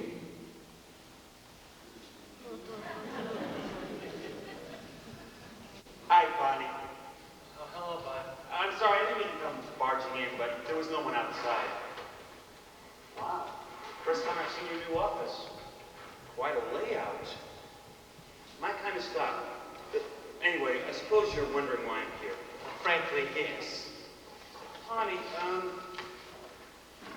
I want you and I to be friends. You know, smoke and peace pipe. No. It's true. Don't deny it, and I don't blame you. I've been a no good, backbiting thing. Now, Bud, that's a bit strong. I mean, it's not... Well, how would you put it? Well, I guess your way is best. Well, I want to change all that. Now, I know you're stuck for an idea, and I was thinking... Now, wait a minute, Bud. I am not stuck. I was thinking that since giveaway shows are coming back... I don't need anyone else's ideas. What was that? Well, I have this idea for a giveaway program. It's called the Worldwide Wicked Treasure Hunt. You see, we hide $1,000 savings bond somewhere, and we give clues each week on television as to where it is. Look, as you say, you don't need an idea. But let me leave this with you, and when you get a chance, look it over. Because the meeting's in a little while. I mean it soon. Now, Bud, what did your uncle say when you told him about this? Oh, I haven't told him, Monty. If I brought it to him, he wouldn't listen to me. That's why I brought it to you first. You haven't told it to your uncle? No. But look, if you're not interested, I can Now, help. Bud, it doesn't give me much nourishment, but maybe I'll give him a bit of a think. Well, feel free to use it. I have returned!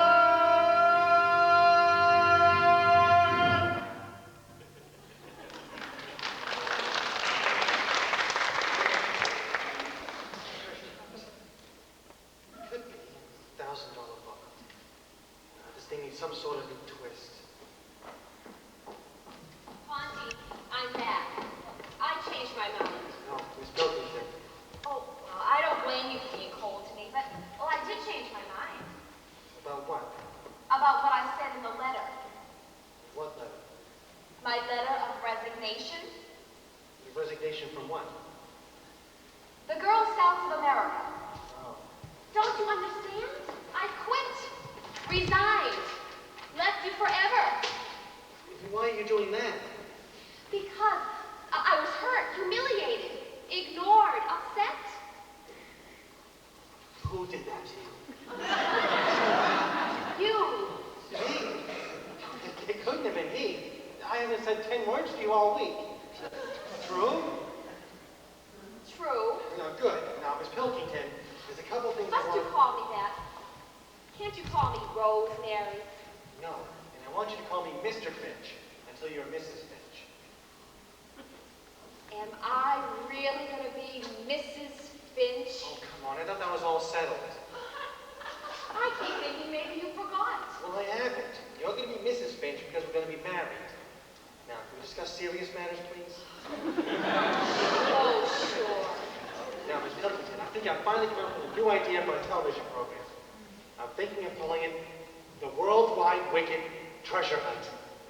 The prize would be $1,000 bond. Do you think that's enough? Maybe we ought to make it $25,000. Listen carefully, Rosemary. What would you say if we gave away $100,000? And $200,000? I don't care if you give away the whole company. I love you. Say that again. I love you. No, before that. I said, I don't care if you give away the whole company. That's it. And we'll give away the company. Oh, what a prize. Oh, I don't mean the whole company. I mean stock in the company. Nobody can resist that these days. I gotta have time to figure this out.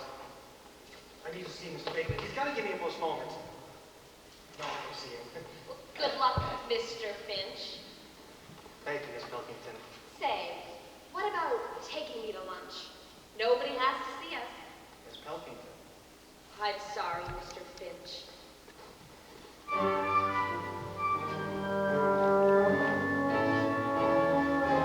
Oh, to be loved by a man with a goal, to wash and be blind with a purpose in life and purity of soul. Oh, to be there in a corner of his mind, darling, absent mind, such heaven, wearing the white clean uniform while he goes onward and upward, having a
the treasure hunt?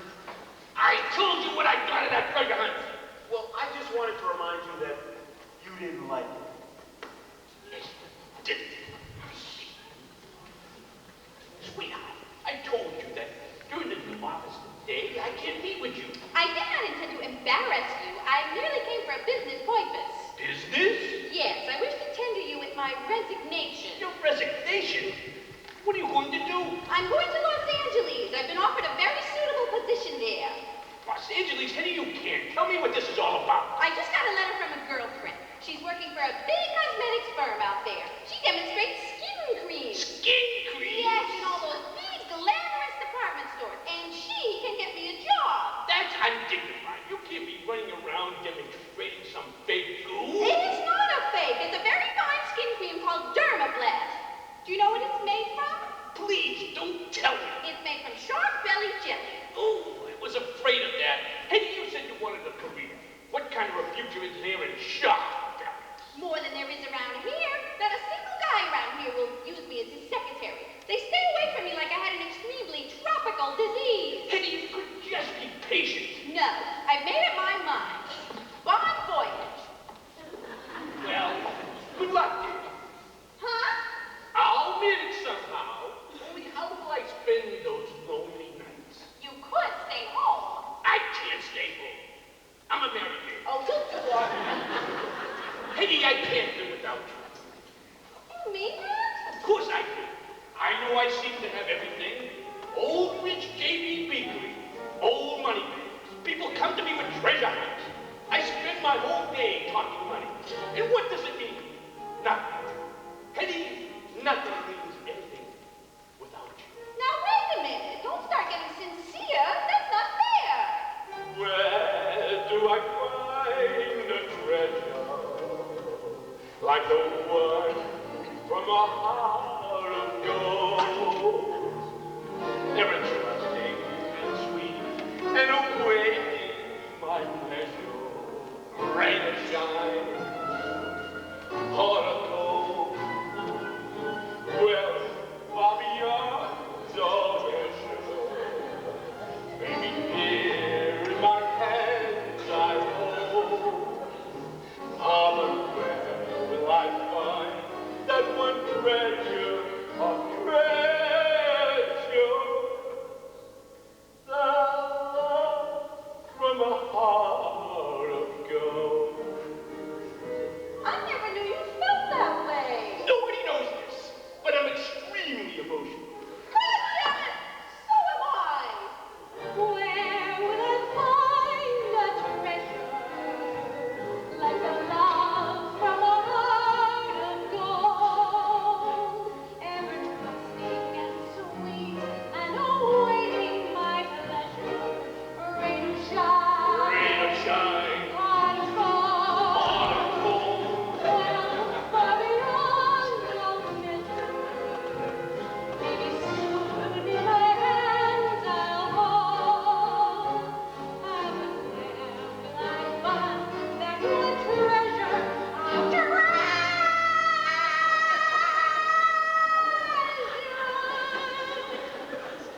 The love from a heart of gold.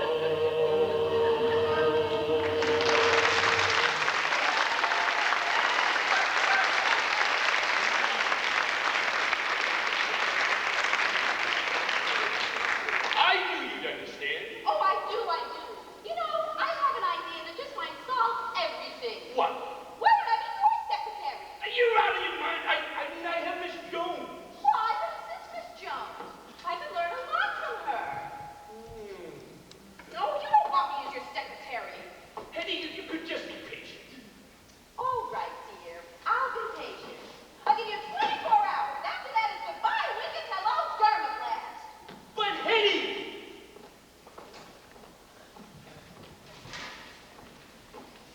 Hi, Finchy. I should be very angry with you, cutie pie. Hi, Hetty. Where's Miss Jones? I need to see Mr. Baker. Oh, you can go in. He's not doing anything. Say, Hetty, are you quitting? Unless I hear otherwise to the contrary. Maybe we can help each other.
4:30?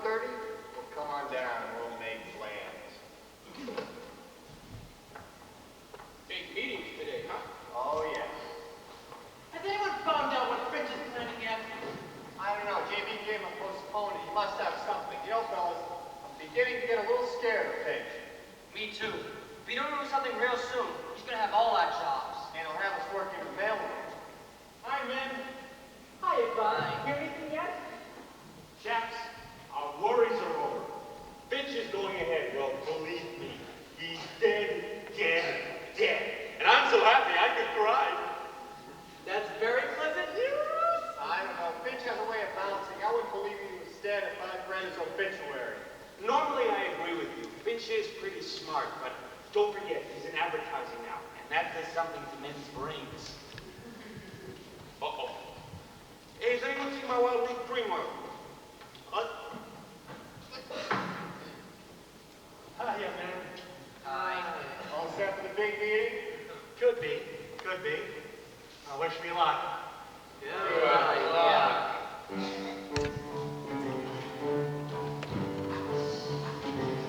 I gotta stop that man. I gotta stop that man. Oh, or he'll stop me. Big deal, big rocket. Thinks he got the world in his pocket. Gotta stop, gotta stop, gotta stop that man. That man. Now there you are. Yes, there's that face.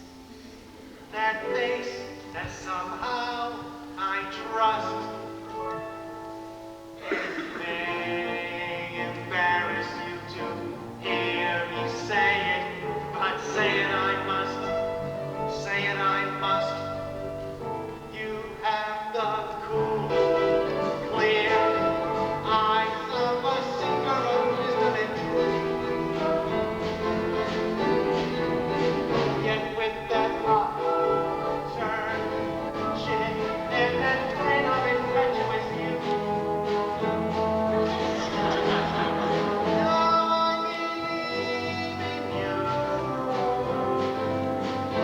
I believe in you. I hear the sound of good, solid judgment whenever you talk. Yet there's that pull, spring of the tiger that quickens your walk. I believe in you. I believe in you. And with my faith in my fellow man,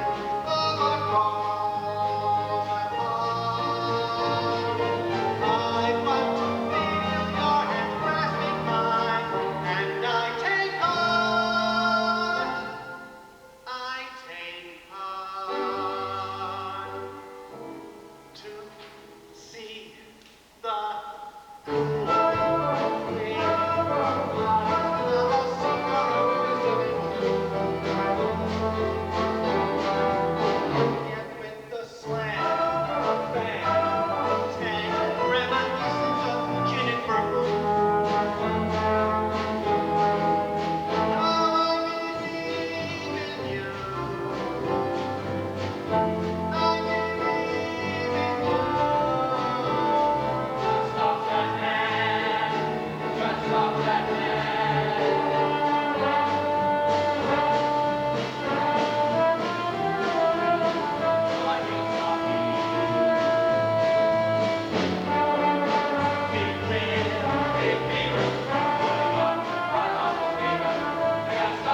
farmer spends his time in the fields, the laborer at his machine, and the businessman at meetings.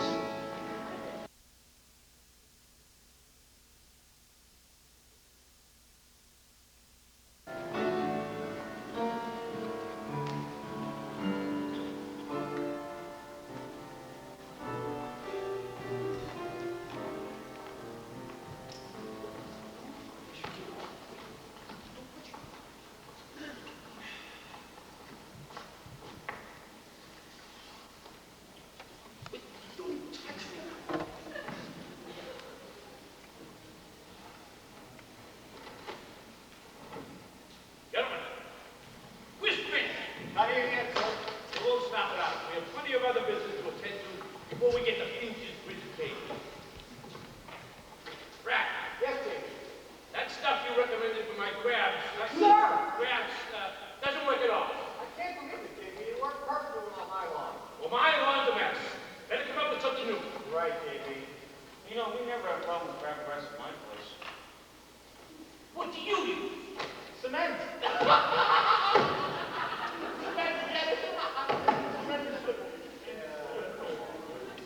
I'm sorry, JB.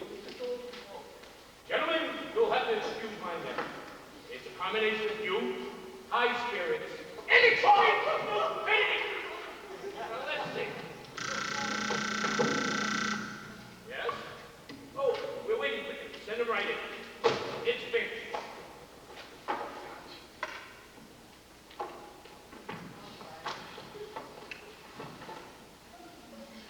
Good afternoon, gentlemen.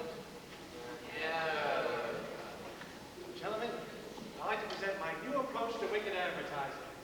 It's based on an idea which, my humble opinion, is brilliant. Sounds great. Proceed, Finch. What the hell is that? It's a picture of Mount Vesuvius in eruption. That gives an idea of the type of impact our television show is going to have. Now, JB, an example of the type of national publicity that you can look forward to. The cover of Time. Oh, my God. The cover of Newsweek. And finally, JB, the golfer of the year. Well, very interesting.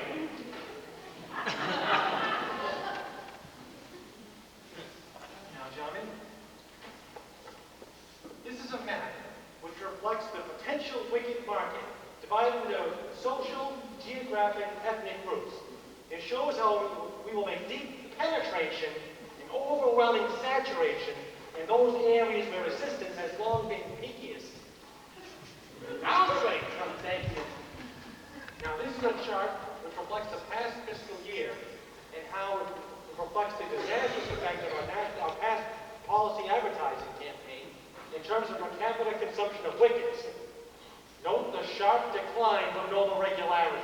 Down, down, down. Ow. Now, this is what's going to happen to our sales once we get going, as we will.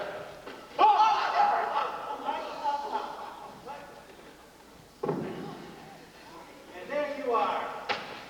Very good job. Very good. JB, can I ask a question? Yes. What is his idea? Yeah, what is that idea? You read a television program that's going to give us penetration and peak the action.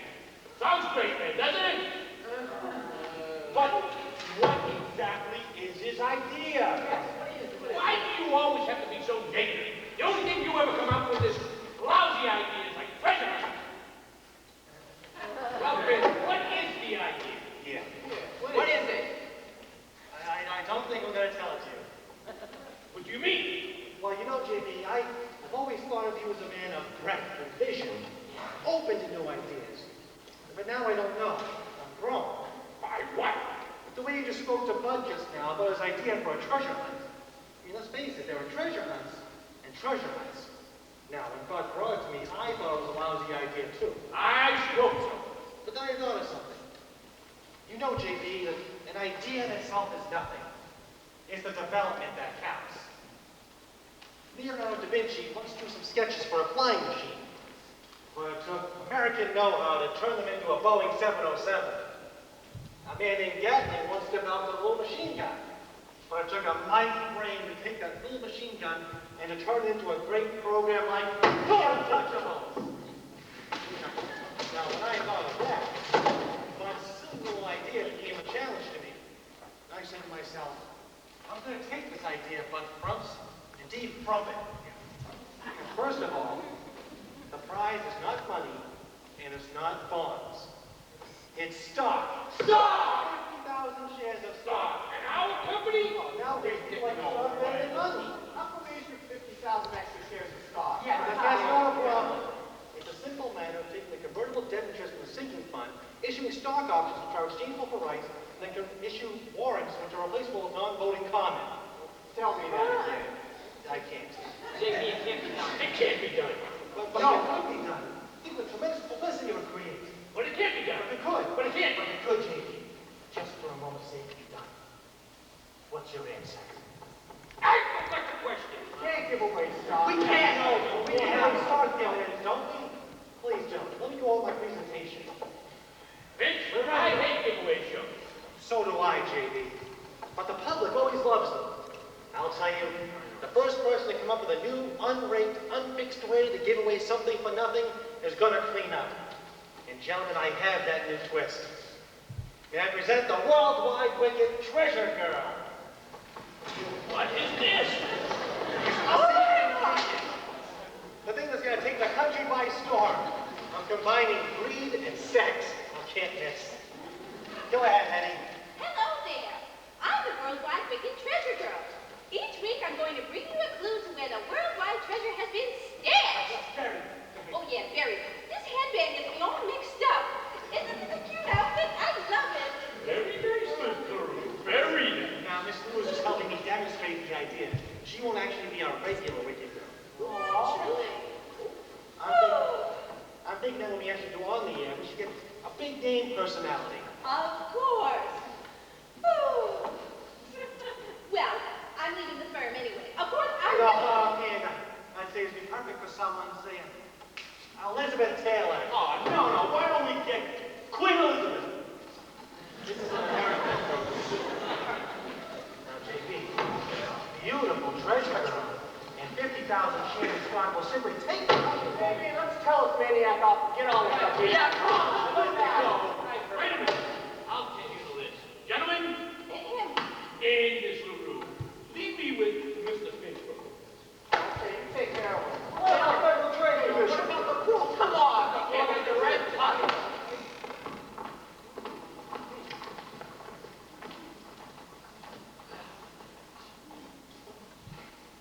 JB, they're all being fed.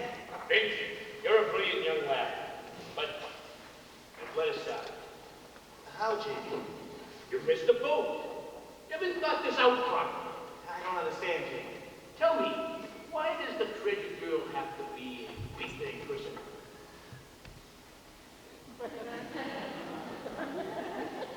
Sir? Why couldn't she be someone more identified with the company? A real worldwide wicked girl. Yes, maybe. Hey, how about Mr. Rue herself?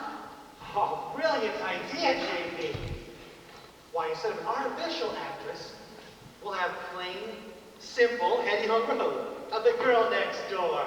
Oh, that was a great thought, JB. Not bad, was it? And I guess it's all settled. Hold on. Where are we going to hide her? Now, JB, this is a completely unraked show. Not even the treasure girl herself is going to know where the treasure is hidden. But I want to know. Okay, but it's between you and me.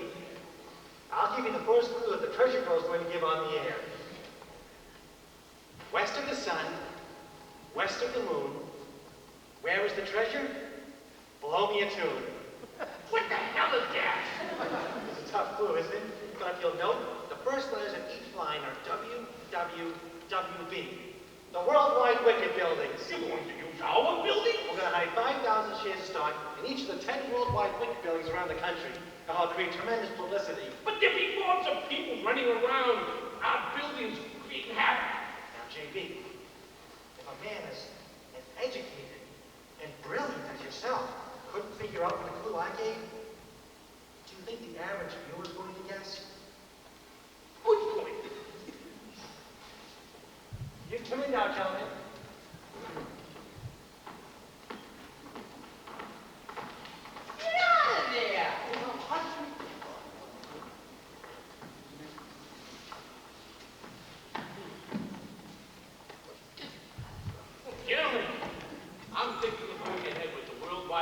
treasure. What? Whose I like your approval? It's impossible! You can't do that! I like it. I like it.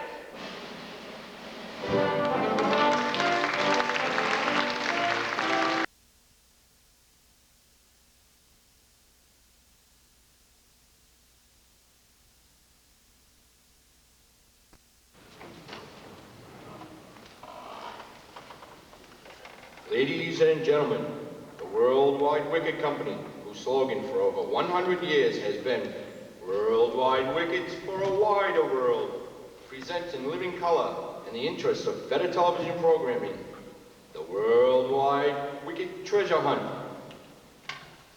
Here comes Henny now. Now, the moment you've all been waiting for, the Worldwide Wicked Treasure Girl.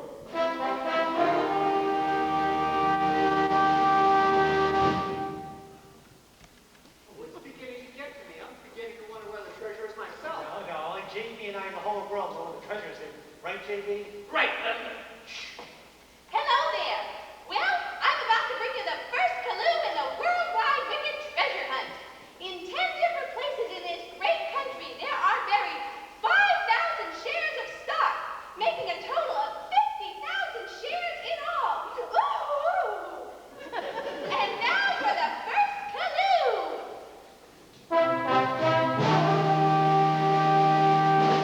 The first clue is west of the sun. One moment, Treasure Girl. This gentleman is carrying a Bible.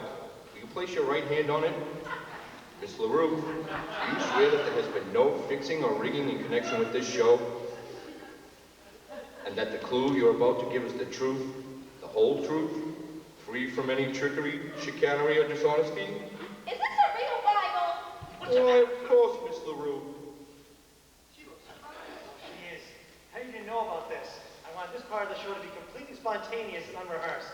That could get very dangerous. I think it's very effective, JB. Do you swear to that, Miss LaRue? I do. And secondly, Miss LaRue, do you swear that you yourself do not know where the treasure is actually hidden? Do you swear to that? Miss LaRue? Miss LaRue? See, we're going to get into trouble. Well, we're the only ones that know where the treasure is. She doesn't know. Does she? Let's watch the program. Miss LaRue, do you swear that you do not actually know where the treasure is hidden? Look, I do not wish to take a bum rap. I will not swear false witness to forgery.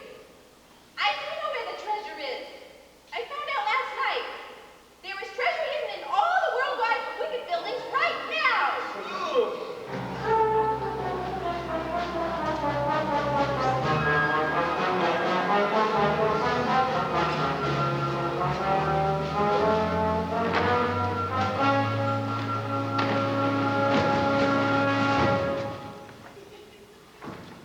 How to handle a disaster.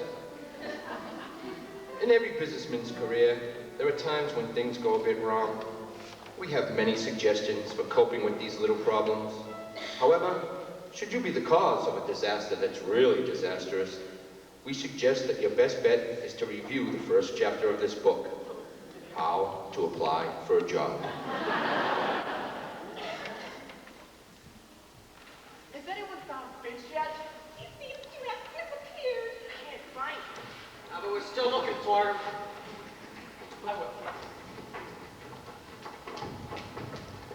Oh, Rosemary, have you seen Chauncey? No, Miss Jones, and I'm so worried about him. So am I. He was a nice boy. Was? Well, what will they do to him? I don't know. Somebody's head has to roll.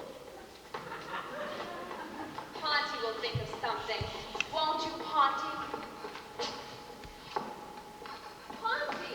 Ponty! So glad you're here, Rosemary. Where have you been? Out wandering the streets. Thinking. You have a bruise on your head. It's nothing. I got it last night. They threw me out of the saloon Why did they do that? because they didn't buy anything. The brutes. Why don't you go home? No. I'm just going to face the music. Aha! I guess this is it. The chairman of the board is in there. I figured that. What are you going to do? Do? What does a man do when the world is collapsed around his ears.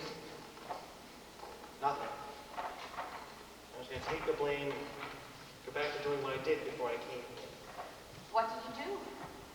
I was an exterior decorator. There I go again. I can't even tell you the truth. I was a window washer. So what, Monty? I don't care what you do. I'm sticking. I walked out on you once. You did? Well, I'm not leaving you again. Rosemary, that's no life for you.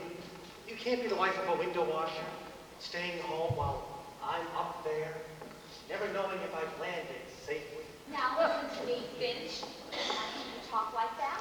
No, Rosemary, it's putting this mind of mine away. I can't take it. I'm just going to admit the blame and just resign. Go back to doing what we do. I know you're going to think of something, Finch. You better go in there and face it. What? Finch! JB wants you in his office. I thought I'd wash up first and say goodbye to JB wants you now. Say goodbye to Rosemary first. Go away. I'm sorry. I didn't mean my hands. Come on, Finch! Monty.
Key men are here, JB. Gentlemen, you all know Mr. Wally Whopper, the chairman of the board. Now, Wally, I just want to say, before we get any further, that I realize that I'm the president of the company, the man responsible for everything that goes on. So, I'd like to state right now that anything that happened was not my fault. There is a bright spot, though, Wally. You'll be happy to know that we have somebody to pin it on. Have you found Finch yet? Oh, they're bringing him in right now. Good. You'll soon see where the responsibility for the whole thing lies. When he comes in, I'll do all the talking. This is a very slick youngster, Wally. Here he is, sir. Oh, Mr. Big. Never mind, I'll do the talking. By the way, you've never met Mr. Whopper. This is the chairman of the board. How do you do, Mr. Whopper? I just want No speeches, Finch. It's all settled. I want you to sign a simple little letter of resignation in which you take the blame for everything that happened. Okay, I'll be glad to. What's that? I'll do what you said, Mr. Bigby. This isn't one of your tricks, is it? No, Mr. Bigby. I'm through with that. You see, this firm has been pretty good to me. So now I'm going to resign, take the blame, and get back to doing what I did before I came here. What did you do, Finch? I was a window washer. No kidding. I was a window washer. What the hell do you think I was? A rail splitter? College man. So you was a window washer. Yes, Mr. Whopper. Call me Wally. Okay, Wally. But tell me, Finch. Oh, now call me Ponty. Okay, Fonzie. Boy, it's been a long time since I had someone to talk to around here. So, how'd you get into this business? Well, Wally, I had this book, and Me too. oh, it's a book on how to succeed in business. Oh, my book was better than that. I booked numbers for all the other window washers. I cleaned up a bundle. But what happened? The stock's down 5 points, 8 buildings wrecked, with a lot of stock in the industry. I know, Wally. It's ghastly. What happened, Fonzie? I can understand a college man holding a phone like this, but not no window washer. Now, Wally, if there's one thing I won't do is take credit for another man's idea. Especially when he's the boss's nephew. Oh, boy.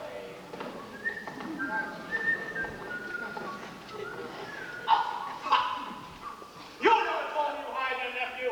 Nephew? Oh, nephew. Well, he's not really my nephew. He's my wife's nephew.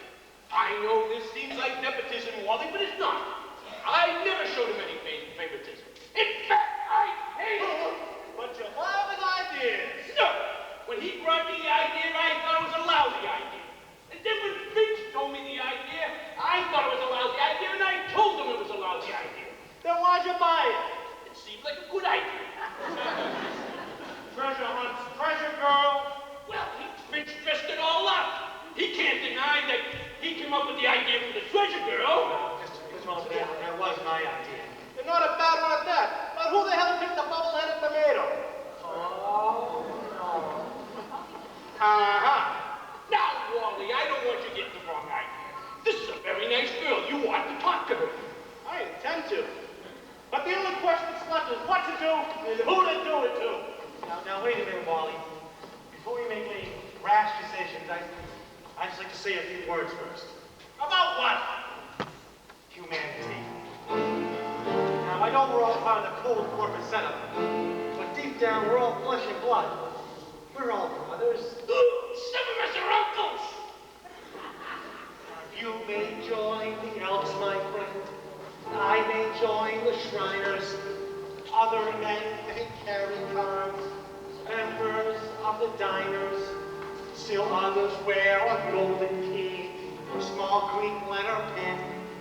But I have found there's one great club that all of us are in.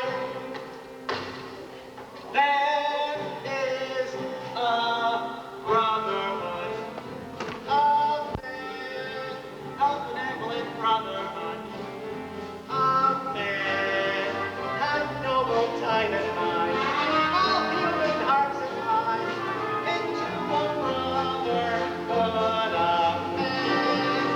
Your lifelong membership is free. Kiss the giving brother all you can. Oh, aren't you proud to be in that fraternity, the great big brotherhood of men? Now, Wally, before you consider firing Mr. Bigley, Who's considering that? I know what's on your mind. You'd like to clean up the whole company from top to bottom. But stop and think. One man may seem incompetent, another not make sense, while others look like quite a waste of company expense. They need a brother's leadership, so please don't do them in. Remember, mediocrity is not a mortal sin. There wherein in the brotherhood of man, dedicated to giving all we can. Oh, aren't you proud to be in that fraternity, the great big brotherhood of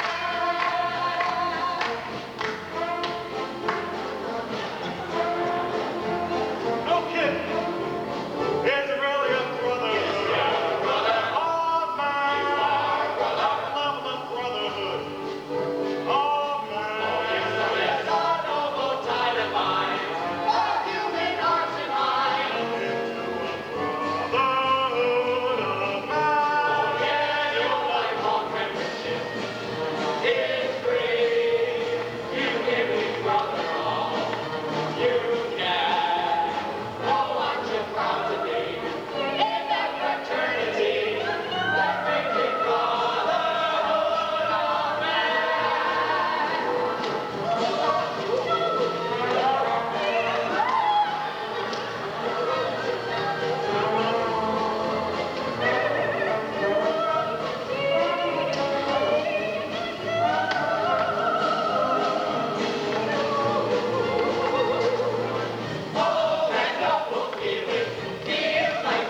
family.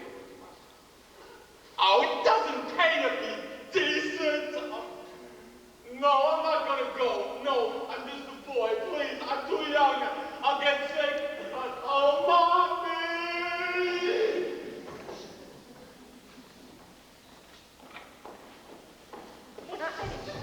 Any news yet? No, I haven't heard anything yet. Hey, Jenkins, have you heard anything yet? Haven't heard a word. It's like a big shakeup.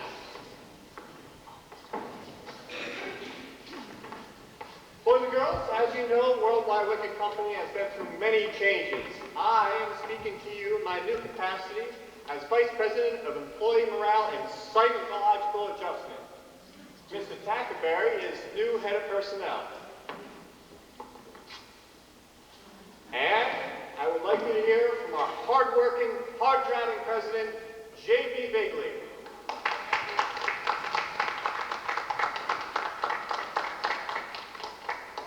I can truly state that Worldwide Wickets is stronger than ever. And I feel that a certain very bright, very loyal young man deserves a lot of the credit. Come in here, Finch.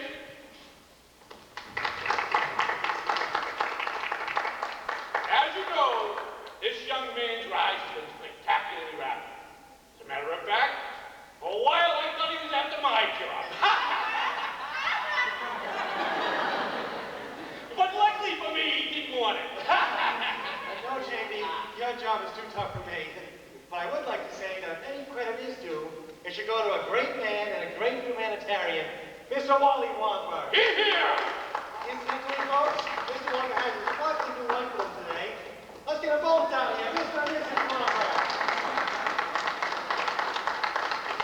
Now, Mr. Wongberg told me he doesn't want to make any speeches today, but I do have a surprise announcement to make about it.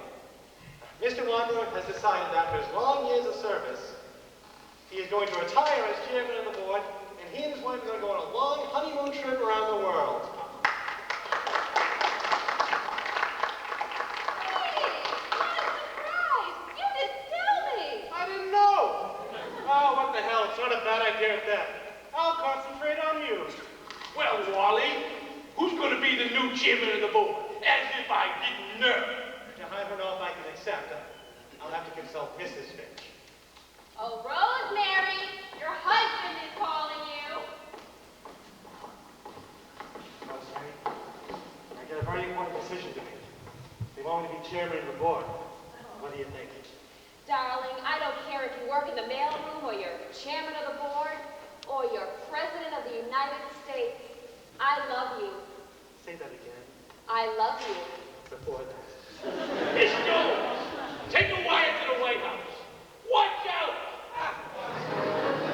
We play the comforting way, executive policy in the House, okay. The positive heart in the shadow of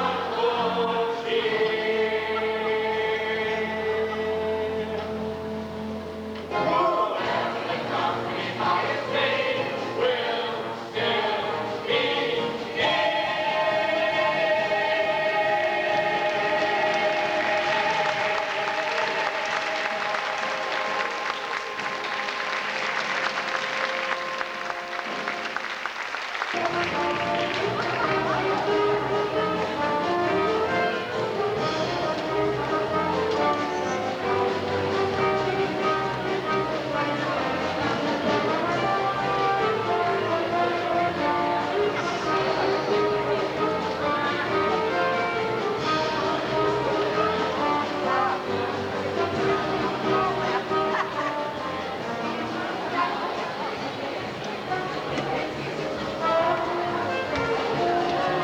We're here after the play, and I'm going to talk to some of the people who saw this production and find out how they feel about the performance.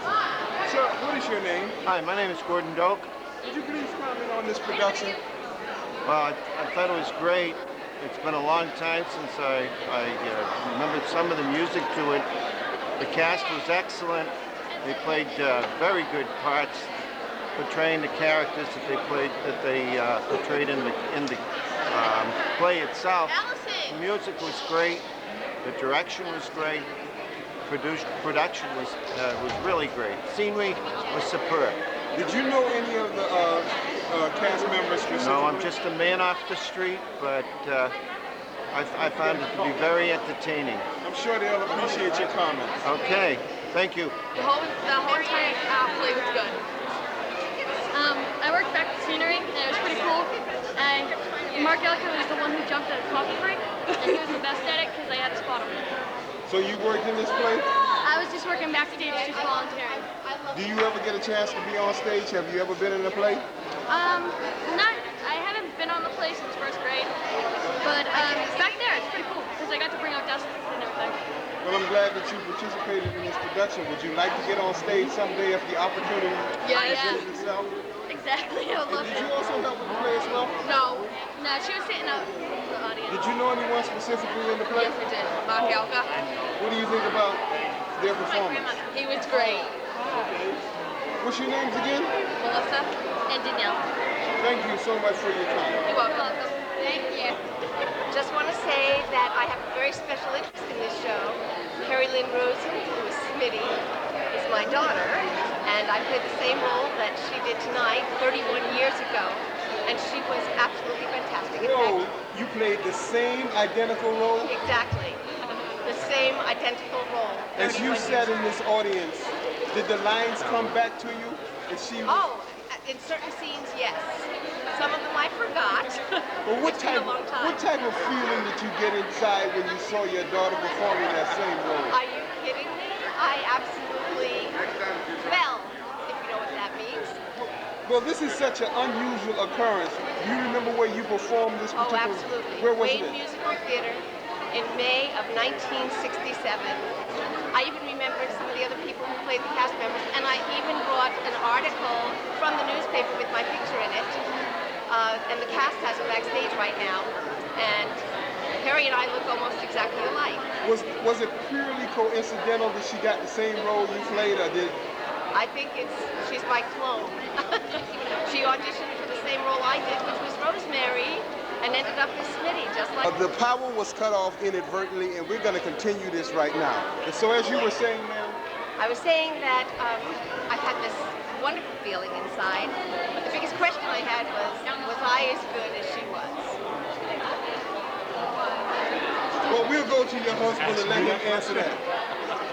Would you take up from there? I'm Kerry's dad, and I got to say that I would never make a decision as to which one of the two was better, because I am a diplomat.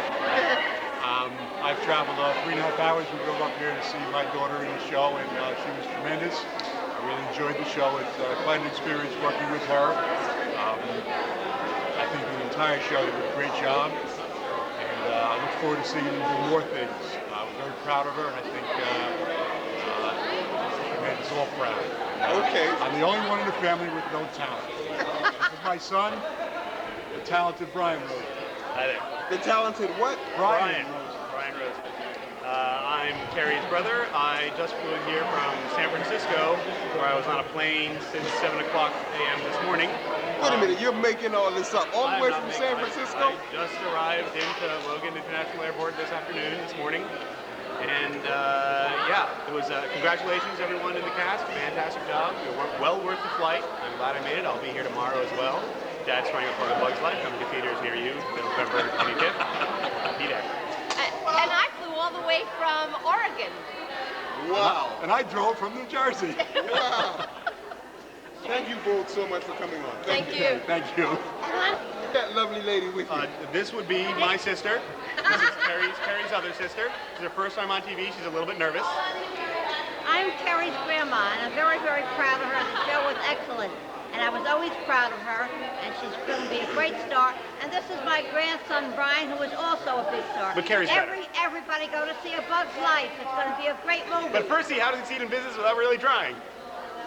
Thank you both. Hi, I'm Steve Bertarelli, and I played Bud Crump in How to Succeed in Business Without Really Trying. This is my 6th production with the Mystic Players, and I've enjoyed every minute of it.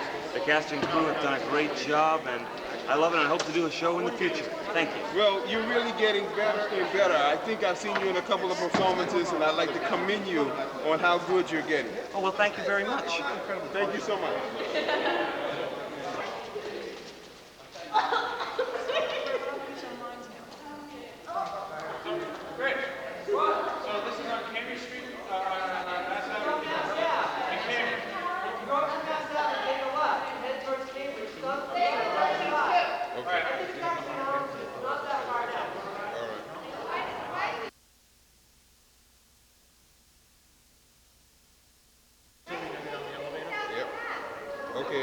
I'm gonna start wrapping it up.